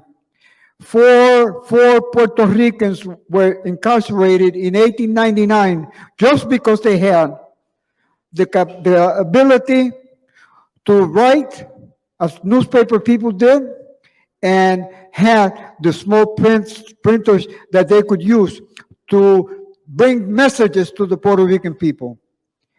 And that's what happens is when the United States decides and makes sure that those Puerto Ricans will end up in prison before they will be able to at least help Puerto Ricans to become aware of what the United States government had in mind. And out of the four, one of them who had been incarcerated by Spain, but in 1897, Spain decided to release him. And the United States government right away, the first one was him. And that man was put into the kind of labor that can destroy a human being. And by the time that he was able to complete his sentence, When he came out of prison, he did not last long. Forced labor was the element that killed him, with the help, of course, of the United States government wanted to kill him. So when we look at Puerto Rico, from 1898 until the present, we will see how vicious, how treacherous the United States government is. In 1917, the United States government said, oh, well, we're going to make Puerto Ricans citizens of the United States. But up to this day, there is not a single Puerto Rican who can say, hey, I'm a citizen of the United States. It was a farce then, and the only reason that was done was because the United States government was getting ready to get into World War I, and it needed people from Puerto Rico, from different parts of the world. But for Puerto Rico, thousands of Puerto Ricans were forced to go into the military to provide military service to the United States. Over 200 Puerto Ricans, though, refused to be made cannon fodder, and they decided and preferred to go to prison rather than to be cannon fodder for the United States government in its First World War. And little by little, the United States government kept on doing things to Puerto Rico. Terrible things. One of the things that we cannot forgive the United States government for doing, one of the first things is what they did to the Puerto Rican woman. Because Puerto Rican women were literally made unproductive. They could not produce. They were sterilized. And that sterilization had a purpose, a very, very crucial purpose. And it was that the United States government had decided to minimize the reproduction in Puerto Rico, and definitely by sterilizing the Puerto Rican woman, the growth of Puerto Ricans was going to be minimized. Between 1901, when the first Puerto Ricans were taken into Hawaii and to the southwest states of the nation, by that time, the United States already had gotten rid of a lot of Puerto Ricans, and the idea was to depopulate Puerto Rico. And little by little, it kept on doing it. And if we go to Puerto Rico today, okay, Puerto Rico has less than 3 million Puerto Ricans right now. And in the United States, there are over 5 million Puerto Ricans who were forced, more than anything else, they were forced out of Puerto Rico. And how do we overcome what the United States government has done to us? Decade after decade, and we can see, for example, there was a Puerto Rican supporter of nationalism, and this man was probably the best brain that we had in Puerto Rico at that time. And he said, we will definitely struggle for the independence of Puerto Rico. We would make Puerto Rico a free and definitely, he was a nationalist, so he was advocating for nationalism, but he definitely knew that Puerto Rico could be a free and independent nation as long as the United States government allowed it to be. But at no time has the United States government ever allowed Puerto Rico to be an independent and decolonized country. We can go, and I can move forward because we have a very short period of time here. If we look at what the United States government did in Puerto Rico decade by decade, in the 1930s, what it did was to incarcerate Don Pedro Albizu Campos, who was the leader of the Nationalist Party. He was the Puerto Rican who made space for the Puerto Rican woman to get involved in the politics of Puerto Rico. He was the man who took the lead in the struggle that the sugarcane workers were waging in order to get a decent salary. In 1934, the Puerto Rican sugarcane workers, for the first time, won a small victory. And the sugarcane barons saw this as a moment to begin to look at Pedro Albizu Campos, because he represented a threat not to the Puerto Rican people. He represented a threat to the sugar barons. He represented a threat to those Americans who were already inside Puerto Rico. He represented a threat to the United States government.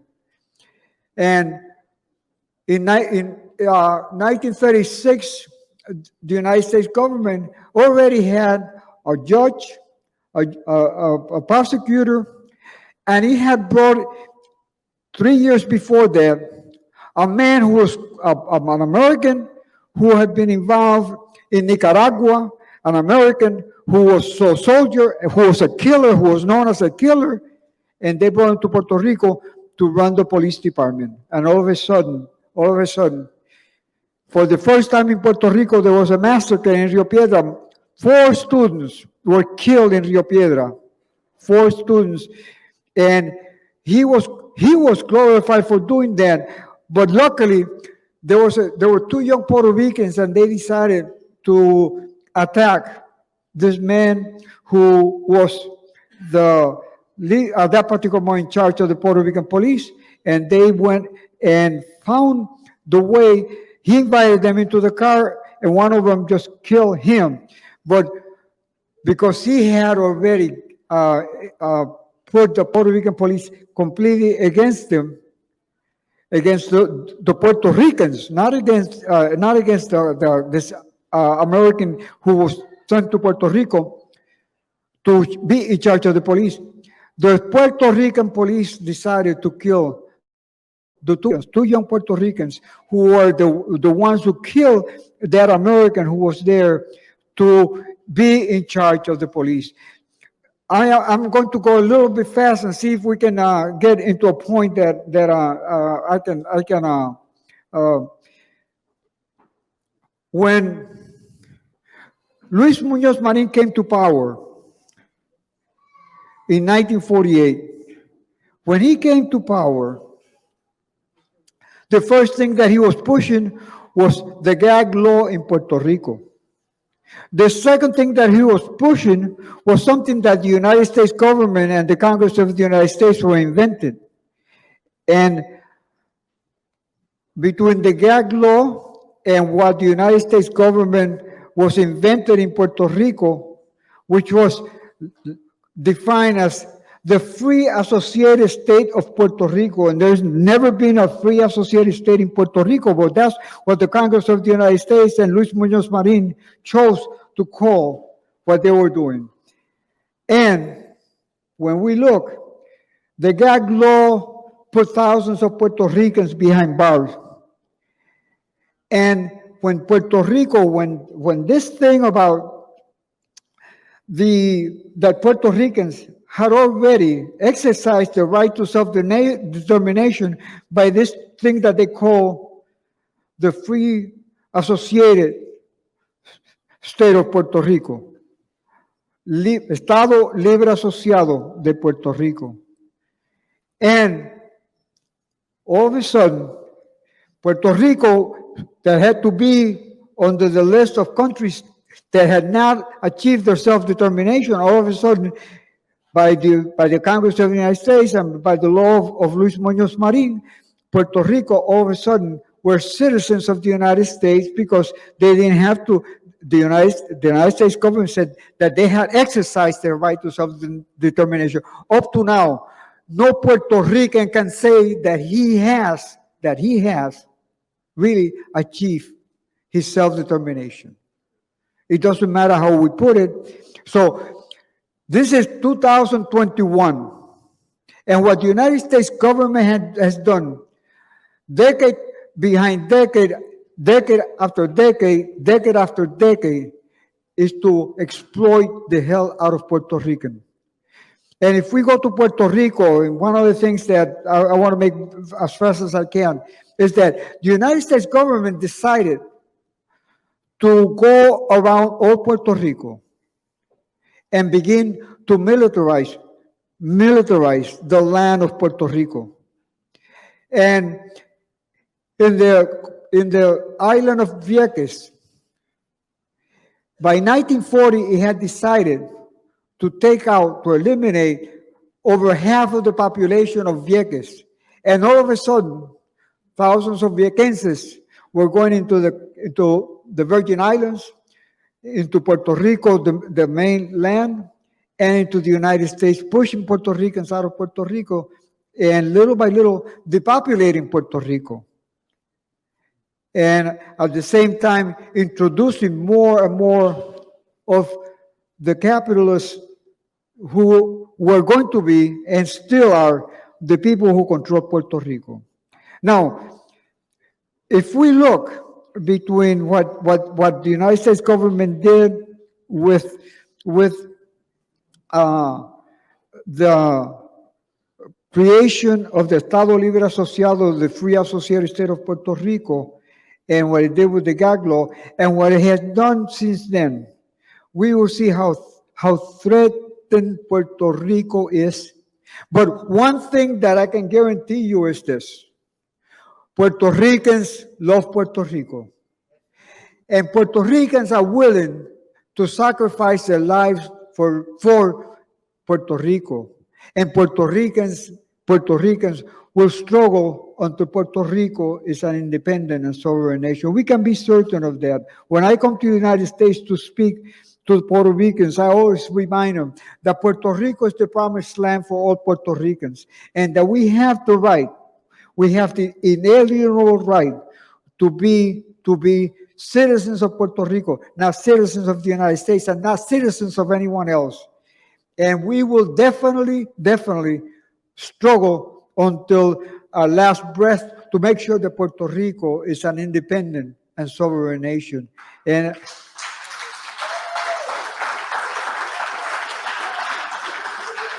we will definitely come to the United States too and ask the Puerto Ricans who are in the United States. Not only, we're talking about being able to share ourselves, because I believe that when we talk about solidarity has to be reciprocal.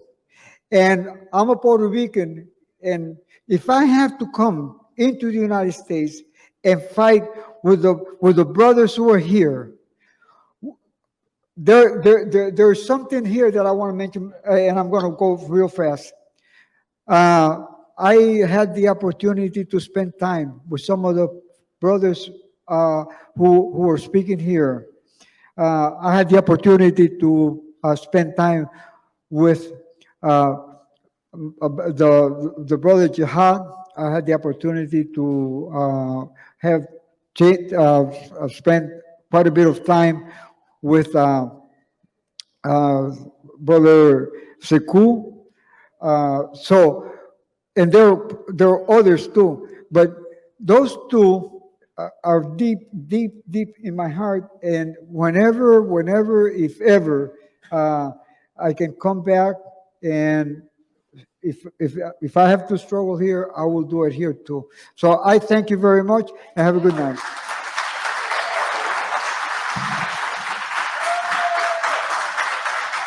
It's now my great honor and privilege to introduce Through the Walls, a dramatic reading of the works of the U.S. political prisoners with Ya Santa Nzinga as the director. Let's welcome them, please.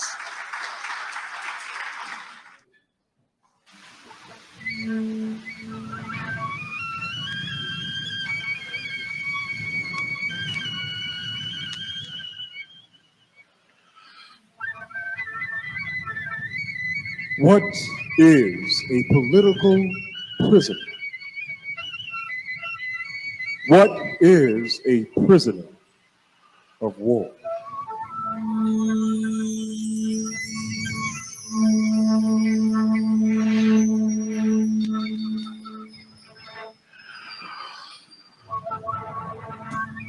A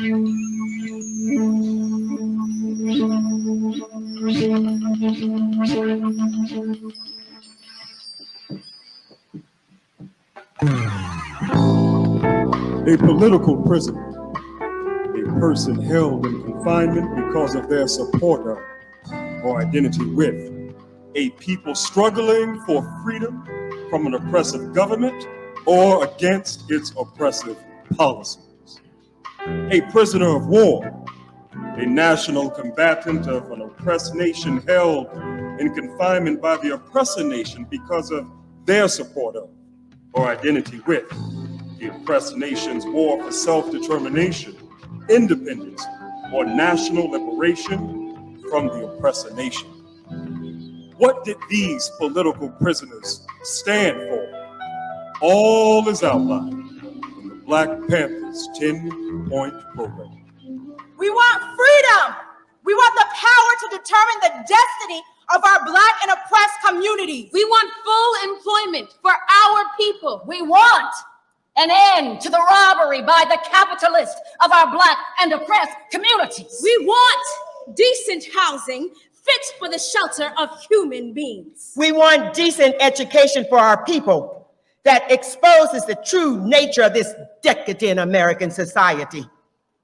We want education that teaches us the true history of our people and our role in the present day society. We want completely free health care for all Black and oppressed people. We want an immediate end to police brutality, murder of Black people, other people of color, all oppressed people inside the United States. We want an immediate end to all wars of aggression. We want freedom for all Black and oppressed people now held in U.S. federal, state, county, city, and military prisons and jails. We want trials by a jury of peers for all persons charged with so-called crimes under the laws of this country. We want land, bread, housing, education, clothing, justice, peace, and the people's community control of modern technology. Senses of freedom, Sundiata Accord. Freedom feels sublime, like a slow Sunday morn in the springtime of your lover. The kids are outside, delighting in the new turn of the tide and each other. Children are priceless again. Women are liberated. All races are respected, and the people placated. Sounds of a sax supreme, riffs of laughter, salsa, and country things all syncopate with the train. Indigenous souls drum, the long war's over, as soft wind chimes gnaw in matching refrain. No shots fired today. No mother crying for her child. No stroll through the morgue tonight. Amen. Yes, just the best night's sleep in a long while. All right. Aromas of fine wines and scents of baked breads draw the masses in to dine outdoors in the street. The haves share freely with the nots, as now both have equally when they meet. No need for snatching, grabbing, or fighting to be first. There's enough now for all in this wisely shared universe. Come on. A taste of honey on earth, sweeter than the sweetest pastry, milk, or sugar tea. People living free, controlling their own lives and destiny as they should be. Yes. Looking back, sighting ahead to a legacy of lightings delayed by theft, but back on the path at last, seeking keys from the present past to the age-old mysteries of love, joy, life, and death. All right. Pain by Jalil Muntaqim. The absence of joy, void of contentment when feelings only feel loss and ideas are absorbed in delusion. It speaks in monosyllables, if at all, in the tone of E-flat, neither screeching or beseeching, bleaching anguish from a wound discovered from the inside out. Inside out? Outside, bombarded by racist radiation enveloping one's being in white ambivalence, pushing the envelope to the irrelevance of point of no return when what matters does not matter. Black lives matter. Our collective humanity matters. Solitary confinement, a whitewashed reality caused by the implication of nullification of people of color, are regulated to a prison nation. Denied purpose. Denied reason. Denied hope. Denied justice. The hypocrisy of democracy. We will not be denied. We proclaim no justice, no peace. That is no lie. Living black in a white world, but taught not to be racist. Contradictions of a paradox, wrapped in an enigma, the mystery lost in history, not taught. Why? The first is now last. Not racist, but pro-black. Not anti-Israel, but pro-Palestine liberation. They too are Semitic, building a future for the poor when the rich want more. The poor loving freedom like the rich love their billions. Reconciliation through revolution? Anti-capitalist, anti-imperialist, Anti-exploitation, anti-racism. Anti-hegemony, anti-class division, anti-colonialism, anti-oppression. Anti-repression, anti-sexism. Anti-chauvinism, anti-plutocracy. These are progenitors of pain. And now we are labeled anti-American? No, no, no, no, no. Come on. I am anti-pain. That's it. Ashe.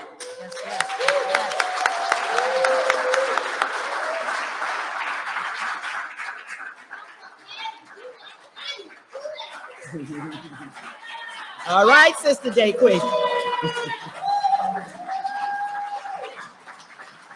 A letter to Tupac, written the night of his death by Dr. Matuhu Shakur. All right. No, I ain't mad at you. I ain't mad at you. Check out this one. Now, we was once two brothers of the same kind. I love you whenever, forever, Tupac. So much I needed to say, so much you wanted to say. Many conversations between us within the ether, whenever, forever. The pain inflicted that scarred your soul, but not your spirit, gave force to the rebellion. Many couldn't see your dreams or understand your nightmares. How could they, Tupac? See, I knew your love and understood your passion. But you knew of your beginning and saw your end racing towards it. You taught and fought through your songs and your deeds. Yes, the rat-a-tat-tat of words that were penetrating the contradiction of our existence. Whenever, forever, who cares? We care, Tupac. The Shakurs have been guided by struggle, prepared or not, whenever, forever. We've exposed our existence naked from fear to those who would hear the positive, who would witness the stress, the wear and tear of this lonely path. You couldn't have evaded the effect or the changes. You inherited it. It was in your genes. But still, you danced your dance, you lived your life, you forced loyalty on those who would fake and shake at the true vision. You were Tupac. Like the four seasons, we come to this planet taking form, becoming elements of nature. Some of us are only one season, and others like you were part of many seasons. This dynamic will scare and others, most anyone who realize this at burden at such an early stage of life. But you fought well. We love you.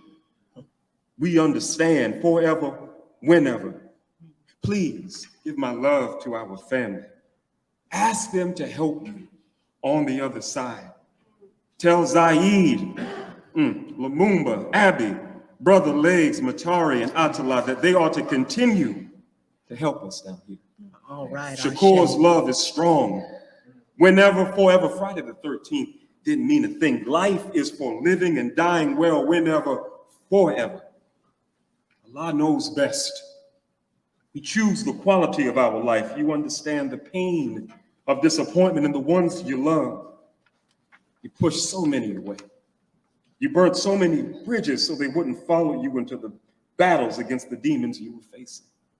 Knowing well to what lengths you would go, this battlefield of reality is littered with many meaningless casualties.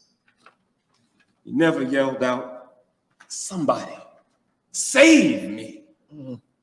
You only asked for your soul to be free. Whenever, forever. You told us to keep our head up, knowing the pain was coming, knowing to look for the strength in the heavens. Set your soul free, Tupac Amaru. You see, we keep waiting in vain for their love. But will your levitation be the awakening of us all? The division unsettling to our dreams and goals, you passing, demanding repentance and resistance. We keep waiting, not in vain. We give you love. Give us love. To my brother and son, these emotions are hell. And I wish you well in the next journey. My soul aches for comfort. In our next life, we will finish our unfinished journey. We're never, forever. For now, Tupac, we hold our heads up. This journey is at an end. Your ashes are in the wind.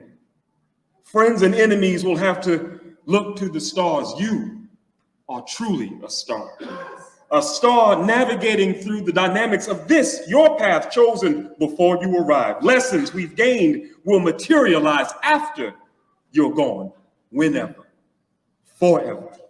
Your family will keep the spirit high, for we are Shakurs and we are thankful for what life gives us through the pain and the struggle. We are blessed by the victory. Go forward, Tupac. The victories we will teach your mission. We are thankful for you. We love you, Tupac Shakur. We ain't mad at you. We'll be better because of you. So now I give you my tears so I might assimilate your loss and I can live on in peace, knowing I will feed your spirit with my unconditional love, knowing you will need it on your next journey. May Allah bless you for your deeds and forgive your errors. Tupac, come to me and give me strength. Love always your father, friend, comrade, Mutulu.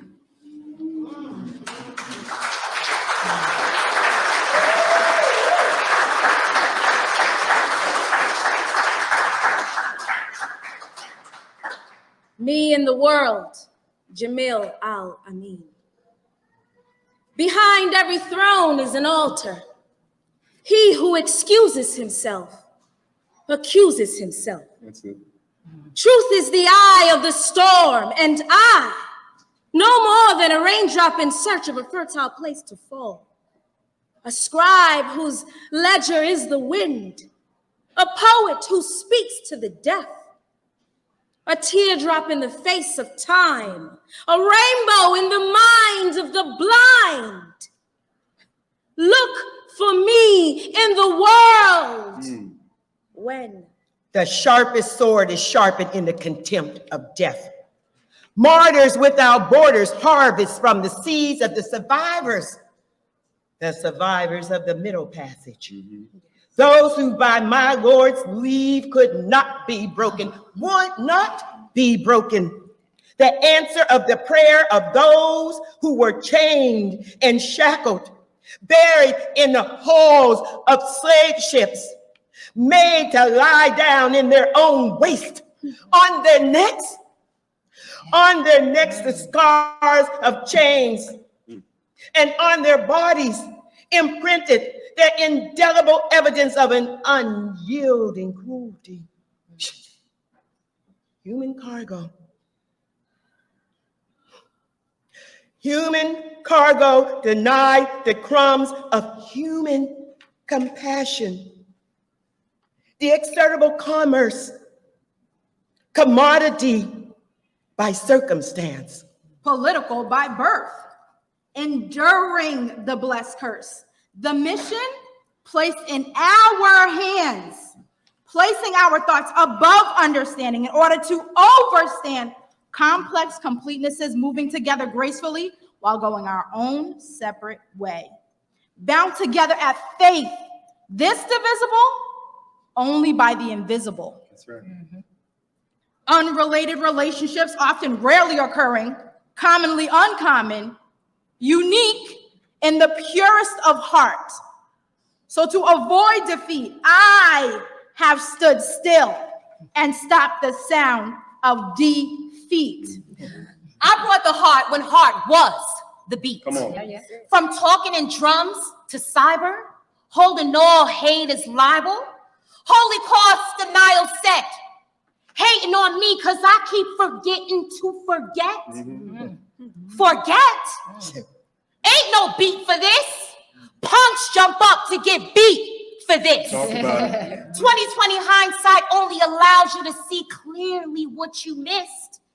People who lose sight in the next world become blind. That's right. In this one, double vision, as if seen only through one eye.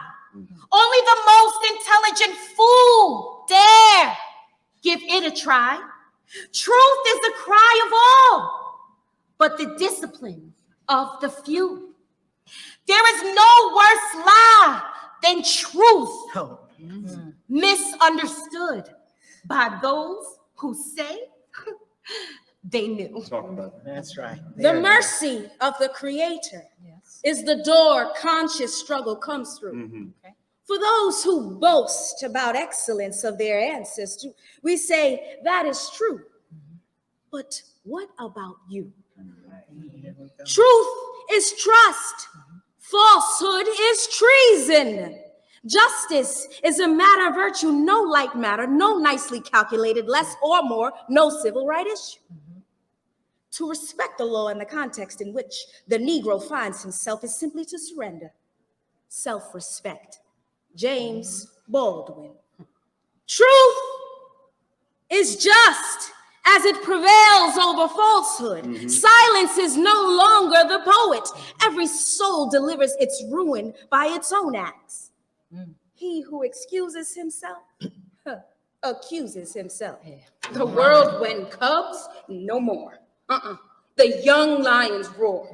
Whirlwind perfumed by fragrance of bravery from the cradle to the grave. We became old at a young age.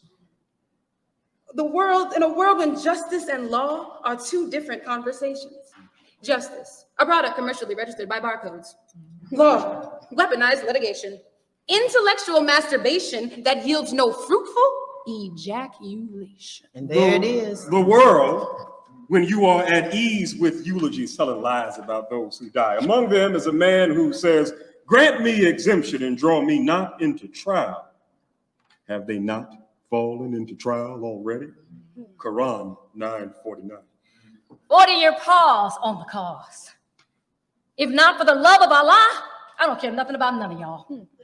Tongues that stay dry from things they don't say. Deafening silence. Revolutionary hiatus. Battle call, sabbatical call. When the lion kills, it's the jackal and the vulture who gets fat. Bullet holes in the minaret says, the crusades ain't over yet. We belong to this fight. Talk about it. The whirlwind stepping to the front from the legion of warriors and warrior kings with a made-up mind. Whirlwind theme. Look for yourself.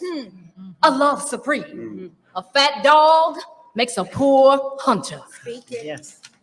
Selected poems by Albert Noah Washington. That which is shared. In one's memory are many things of joy and pain, but most of all, that which is shared. It doesn't matter what the occasions were, for the act of sharing is significant unto itself. To share love as between a man and a woman, bread in times of hunger, a sword in the midst of hunger, a dream of freedom when slavery rules the land, the idea of victory when overwhelmed by great forces strengthens one's faith. That which is shared is only but a moment in the span of a lifetime. yet remains throughout. If I could,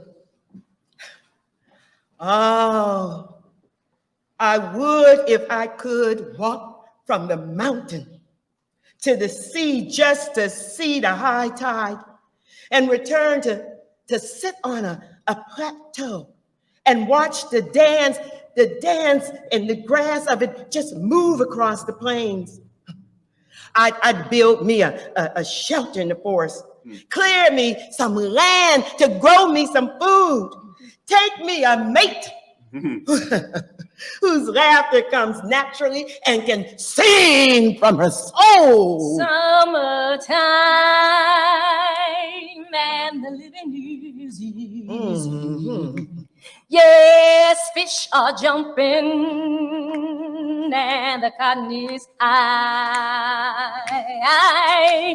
Oh, your daddy's rich and your mama's sure enough good looking. So hush, little baby, don't you cry.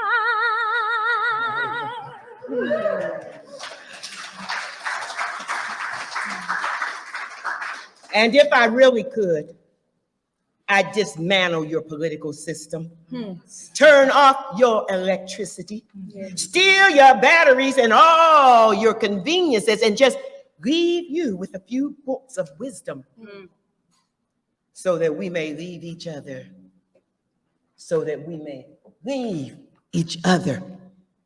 in peace. Listen, boy, take that wax out of your ears. Can't you hear the pain and suffering down through the years?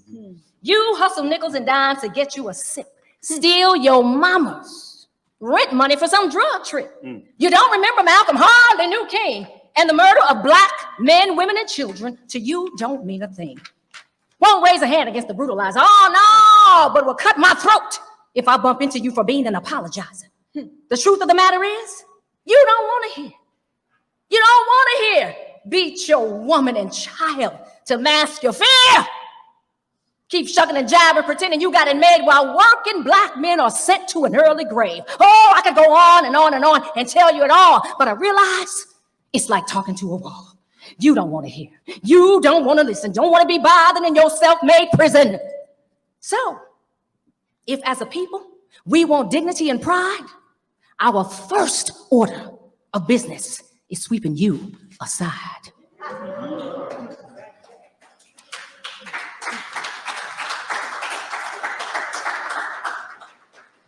Smile. I am locked in a cage where even the sun can't penetrate, and no music to brighten my mood. Yet, I smile. I am free in my soul. I am free in my soul, remembering songs of revolution, comrades who died, lived, loved, sacrificed, cared, and even smiled. The thought of them makes me smile. Yes. I am free in my soul. I am free in my soul. I am free in my soul. I am free in my soul. I am free in my soul. I am free in my soul. I am free in my soul.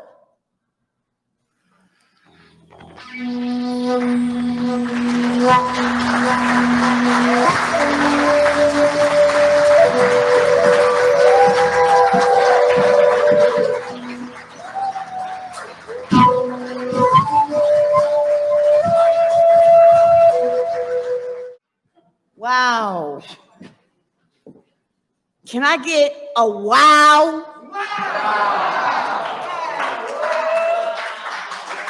There, like the words, like that was so beautiful, filled with resistance. It brought tears to my eyes. They mentioned Noah. Noah has been gone for more than 20 years. He's the first political prisoner that I met. They mentioned Sundiata, Jamil, Alameen, Jalil. Like the words. And Sister Yah is an amazing, she's a warrior woman, but she's also an amazing artist. And we got to make some noise for her bringing that together with all those artists who did that. Woo! I don't know if she can hear me back there. I don't know if she can hear us back there, but we need to make some noise because that rocked the house.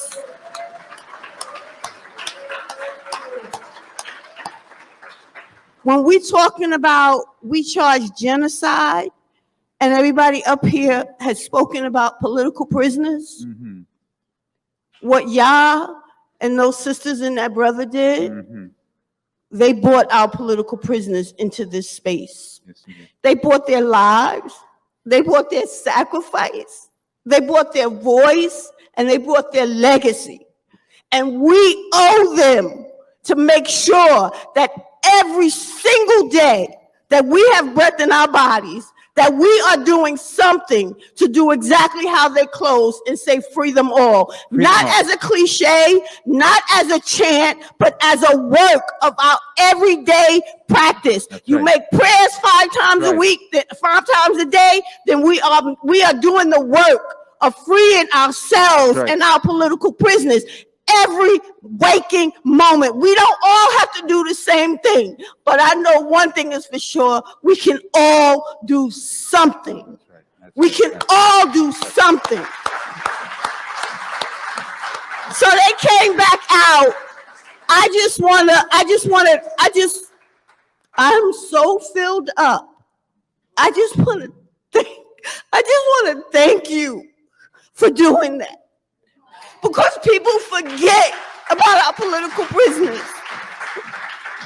They become names, they become images on a poster, they become a cliche. But these are human beings who are mothers and fathers and grandfathers and grandmothers. Asada has a $2 million reward on her head, and she's a grandmother. She is a Black grandmother that they are still hunting for. And they have the nerve. We charge genocide, and they call her a domestic terrorist when they kill us every single fucking day. Every single fucking day. 26 hours every 26 hours, they are murdering an unarmed Black man, woman, or child. And when people stand up to say, not on my watch, motherfucker, like you said, Pam, then they call us the terrorists. Them bastards have been terrorizing us since 1619, and before that, 1492. So they've been terrorizing us for centuries, and they call our Asada a terrorist. They call Sekou a terrorist. They call Jihad a terrorist. They call Jalil a terrorist. They call every single one of those brothers and sisters a terrorist. So it is our job. It is our job to let our people know that those are our freedom fighters. That those are our Nat Turners and our Harriet Tubmans and our Denmark Vessies and our David Walkers. Those are our Nandys. Those are our Queen and Zingers. Those are our freedom fighters, and we are not going to let them tell us who they are. And we are not going to allow them to mislabel them and call them cop killers and terrorists. They are freedom fighters. So, thank you, Yah.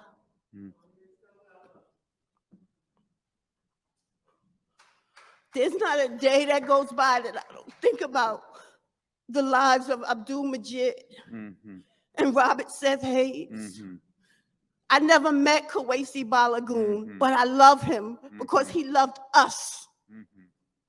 Every one of those brothers, I think about them every single day. And as Jalil said, he's coming to the museum because Sekou teased him when he was inside. He said, I feel like I got a salute when I come in the living room because I got all of their pictures up. Because people need to know when they come into our home, what this home represents. And we're not afraid to talk about our freedom fighters. And we're not afraid to fight for them. So I want to thank you all for being here. And I probably am taking too long, but I'm sorry. That's just like, that right there, like that right there, that filled me up. It sparked my memories. I remember sitting in those prison visiting rooms with Noah. This warrior man who was peaceful, but just don't fuck with him and his people. So I feel filled up because there are times when I can think about our political prisoners who have gone on and I can laugh and smile. There are other times that it makes me cry because I miss them. And there are other times that it makes me mad as hell that those fucking murderers are calling us murderers. Everybody in here whose child has ever eaten breakfast in school or went to a free or sliding scale health clinic, went to a food pantry, got clothes at a clothing drive, whose baby is born and tested for sickle cell anemia. That is the work of those people that they murdered behind the wall and that they are still holding behind the wall. So this tribunal is a marching order, as Brother Jalil Jihad said. And Jalil said it too, he just ain't come up here. But Come on, he's up here. Oh, he's coming up here. So I just want to say this, right? These are books. Jalil has a book of poetry. They read some of Jalil's poetry. That's downstairs on the table. Sundiata's poem, Senses of Freedom, that's in this book. This is the collective autobiography of the Panther 21. It's the original autobiography, Look for Me in the Whirlwind, with updated essays from the surviving members of the 21, because Sundiata was one of the 21. Right, so this poem is in there that they read, Senses of Freedom. That's downstairs. It's called Look for Me in the Whirlwind, from the Panther 21 to the 21st Century Revolutions. I believe Dequi co-edited that book. Yes, and I have an essay, right, I have an essay in there, but it ain't about me. I want people to get the book because they want to learn about the Panther 21, what they did then and what they're doing now, right? This is Brother Oscar's book. You heard him talking about colonialism. African people are colonized people too, right? That's right. So you can get Brother Oscar's book. It's downstairs. And then Sister Nkechi, I don't think she's here right now, but she's right there. She's right there. Hey, Yeah, she's sis. right there. I'm sorry. This is her book. So you can get any of these books downstairs. And I have a table down there. I've dropped that t-shirt, but it says Police Murder People, and all the funds that we raise tonight at that table are going to our political prisoners. So you can get anything on that table and it'll help us to support financially our political prisoners. Where are you going? Okay, I'm sorry. My husband is telling me to. Yeah. Well, you know, Baba Sekou and I, because Quiet has kept, you know, Sekou is one of the key contributors to this book, both the original 21 version and also the new essays. And I believe I was your co-editor of this book, wasn't I? And the fact is, whenever we do speaking tours, Baba Sekou and I know that we cannot be the final speaker of the three of us. And even though I had a wow after Voices Through the Wall did their thing, it's even more difficult to talk after Sister Dequi Kioni-Sadiki speaks. So You're an MC, not a speaker, but I think you just gave us a speech. Sister Dequi Kioni-Sadiki.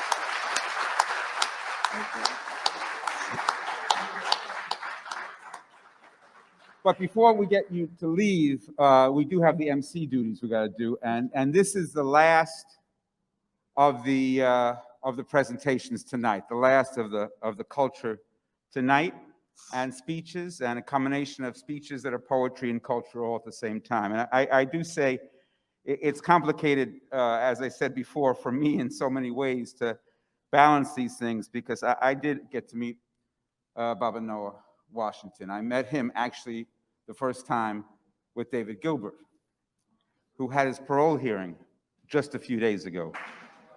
So as we're thinking about sending prayers out in the world and sending some fighters' energy into the world, we got to think about David and parole.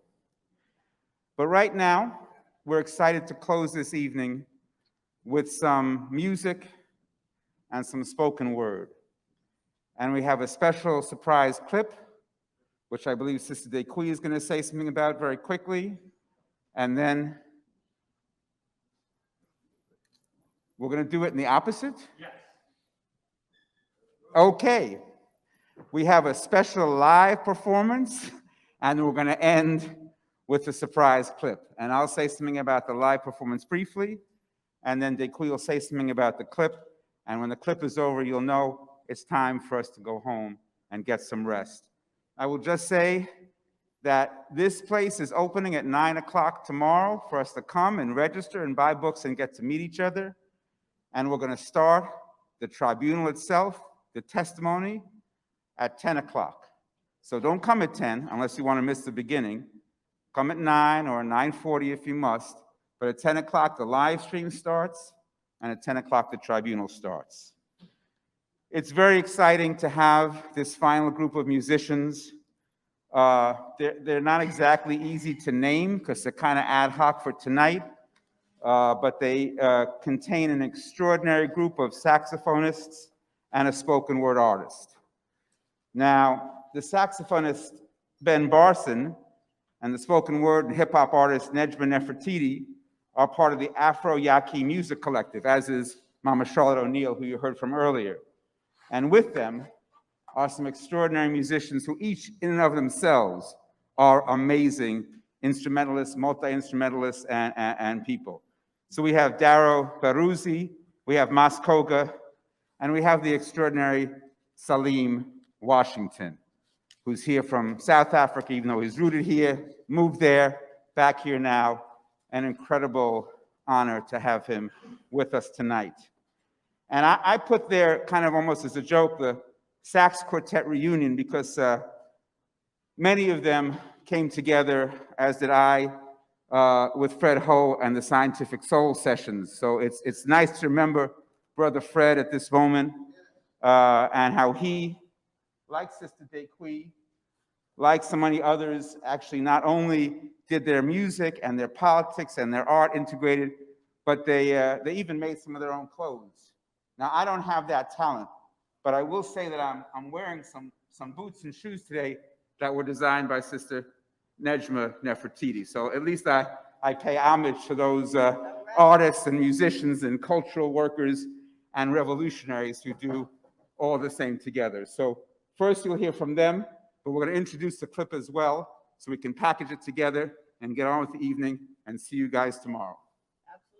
Thank you for being here. We're going to have, the last clip is going to be Brother Bilal Sunni-Ali, who comes out of the Black Liberation Movement and is an incredible musician, artist, freedom fighter. Yeah, he played with Gil Scott-Heron, right?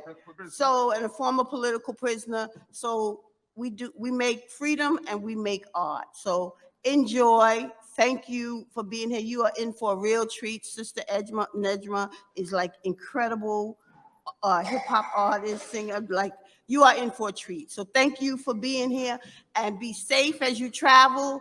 And we'll be looking forward to seeing you tomorrow.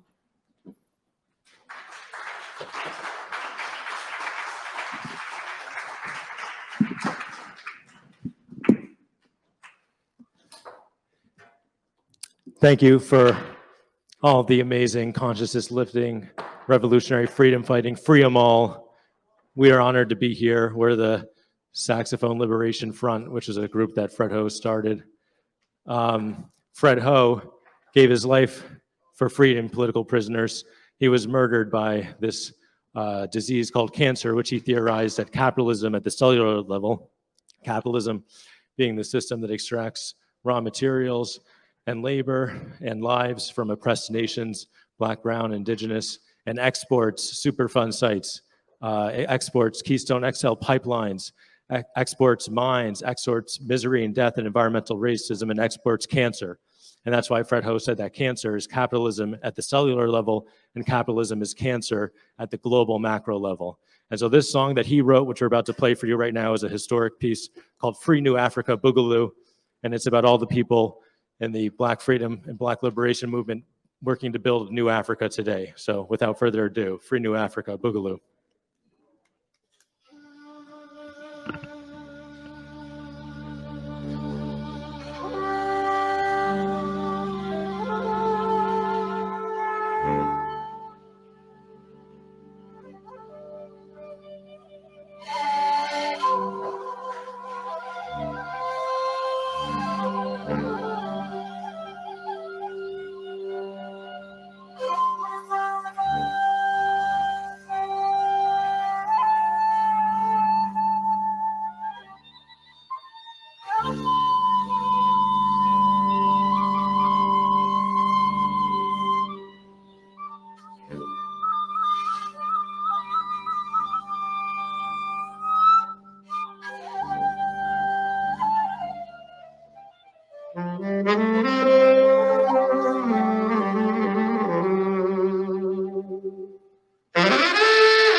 I've been asked to say a few words about this next composition, which I have written. It's called The Seed.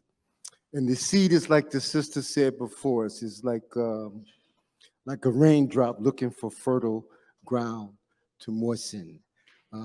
I've just come back from 9 years in South Africa. And South Africa is a place that I went to because I thought it had one of the greatest revolutionary potentials in the Black world, given the historic victory over apartheid. But I found out that apartheid is alive and well in South Africa, and that capitalism is alive and well in South Africa, and that the suffering is very high. But the people's spirit is very strong, and they have more so-called violent protests per capita than any country on earth except for China. So they're not just taking it. And when they go out with strong verve. So I was asked to write a song for one of my students, and she is remarkable. The young people of South Africa, 2 years in a row, shut down the entire educational system.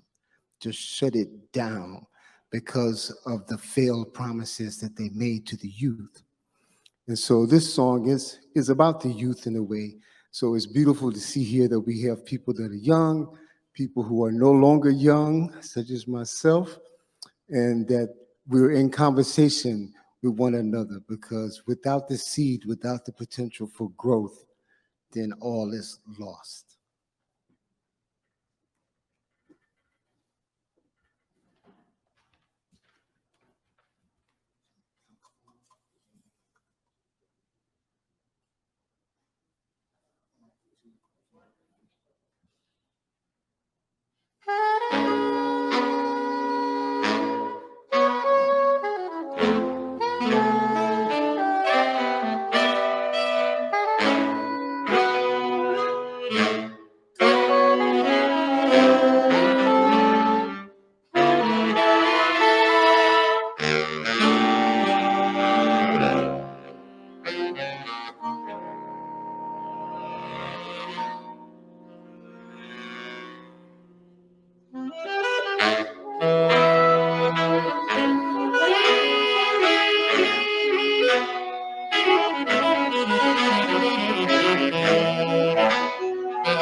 This last song we're going to do returns to Fred Ho years before the film Black Panther. Fred Ho wrote a suite called the Black Panther Suite, and this is movement 8 of that suite, Serve the People, Organize the People, All Power to the People. I think it resonates a lot with the themes of many of the brothers and sisters that spoke today that we were blessed to hear. This song is going to feature the revolutionary MC, perfumer, fashion designer, and just all around matriarchal badass, Nejma Nefertiti, and we hope you enjoy it. And just one last thing, Salim Washington on the tenor saxophone, Deo Baruzzi on the alto saxophone and ney, Mas Koga on the soprano saxophone, and the shakuhachi. Thank you very much.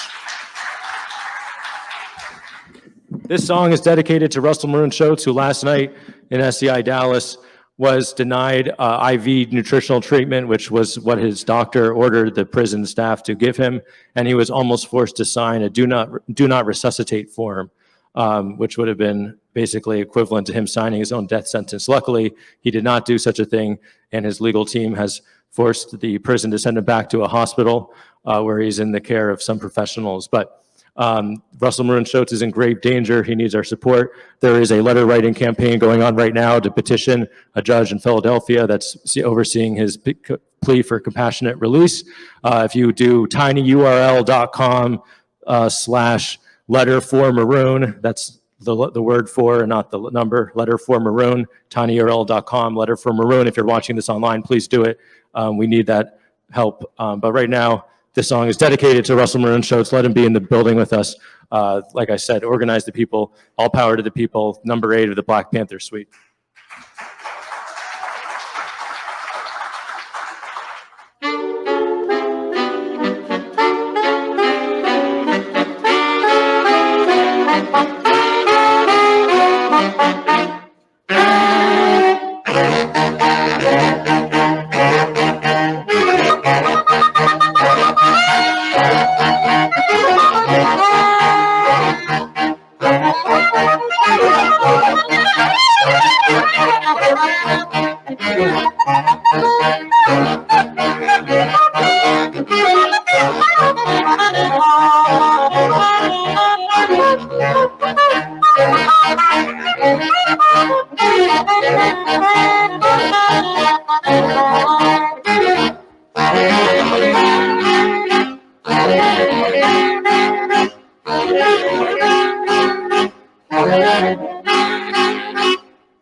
With audacity to demand justice for humanity implacably, not bashfully. We're no longer being peaceful and polite while you commit assault and battery. We're no longer being peaceful and polite while you commit genocide casually. We commit to self-mastery. All power to the people, bars lethal. Black Panther fists in the air for freedom. Free the children, feed them. Future of the revolution, lead them. All power to the people, break the silence. Police the sirens. Build alliance and defiance, self-reliance. Self-defense for violence and brutality. Change the climate, defeat the tyrants. Release comrades from confinement radically. Black berets worn like crowns attractively. All power to the people with audacity to demand justice for humanity implacably, not bashfully. We're no longer being peaceful and polite while you walk around committing assault and battery. We're no longer being peaceful and polite while you walk around committing genocide casually. We commit to self-mastery and the protection of our people. This the Black Panther Suite sequel. All power to the people to be free. All power to the people, not I, but we. Liberate aside a black legacy, black autonomy, black schools, black economy. All power to black camaraderie. All power to the people consciously. All power to the velocity of the people organizing with ferocity. All power to Black Panther sovereignty. We want what we want now, not probably. The revolution's rising. If you can't with it, if you ain't with it, don't talk to me. Get left in the ashes with oppressors and fascists, no casket. All power to the masses to fight this atrocity. Nefertiti's a hip-hop monstrosity. All power to the real Black Panthers. All power for our people to be free. All power from the land to the sea. All power to my great Dada, Black Panther Mama C. Charlotte Hill O'Neal, y'all. All power to the mulberry tree. Black Panther fists in the air for freedom. All power to the people. Bars lethal. Black Panther fists in the air for freedom. Black Panthers, berets worn like crowns attractively. All power to the people with audacity to demand justice for humanity implacably, not bashfully. We're no longer being peaceful and polite while you walk around committing assault and battery. We're no longer being peaceful and polite while you walk around committing genocide casually. We commit to self-mastery. All power to the people. All power to the people. All power to the people. Free them all. Free the land. All power to the people. All power to the people. All power to the people.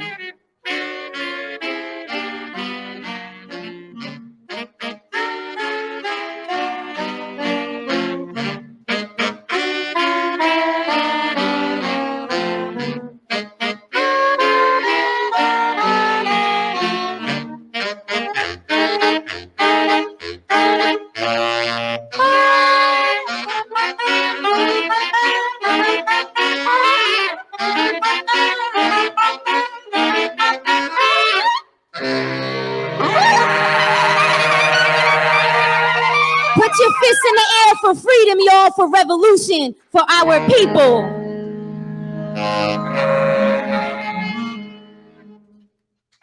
Afro Yaki Music Collective, thank you so much, y'all, for having us and rocking with us to this revolutionary freedom fighting music.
War is never easy.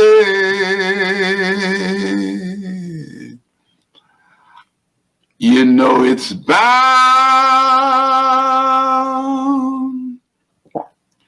to bring on hardships. War is bound to make you weary.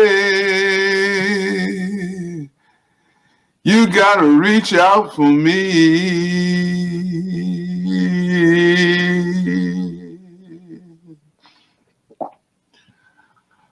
I'm telling you, war will have us parting. Our paths are getting distant.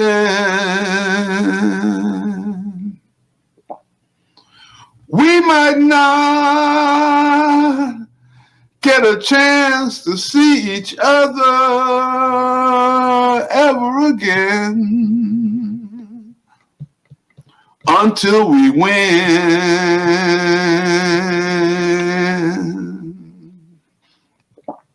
So until then,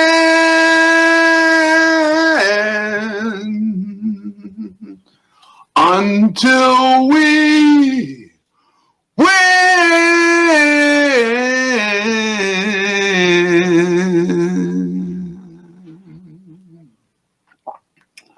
look for me.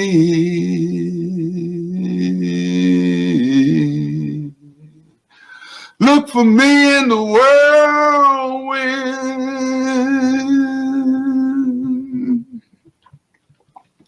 Try and see my face in the whirlwind.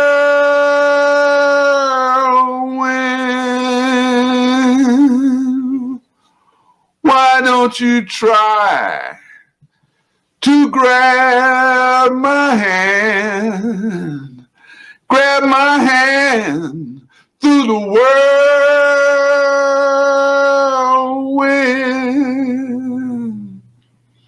Please do all you can to help your sister woman or your brother man through the whirlwind.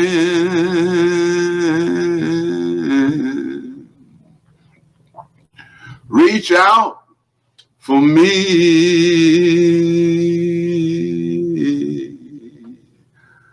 Reach out for me.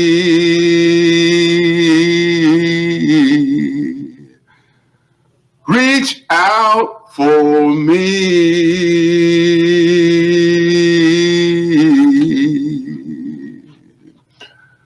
For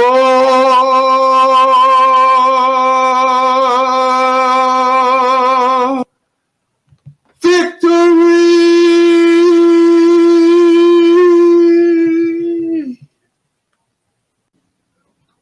Okay, I seek refuge in Allah against misleading and being misled.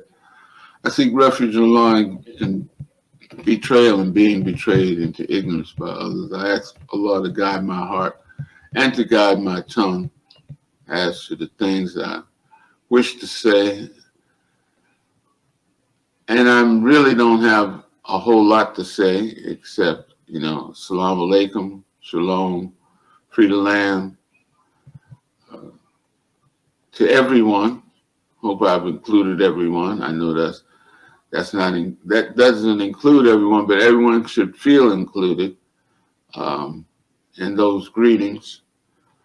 And I'm very proud to be asked, very proud and excited to be asked to perform, to make a contribution on this cultural night before we start these hearings in the spirit of Mandela International Tribunal.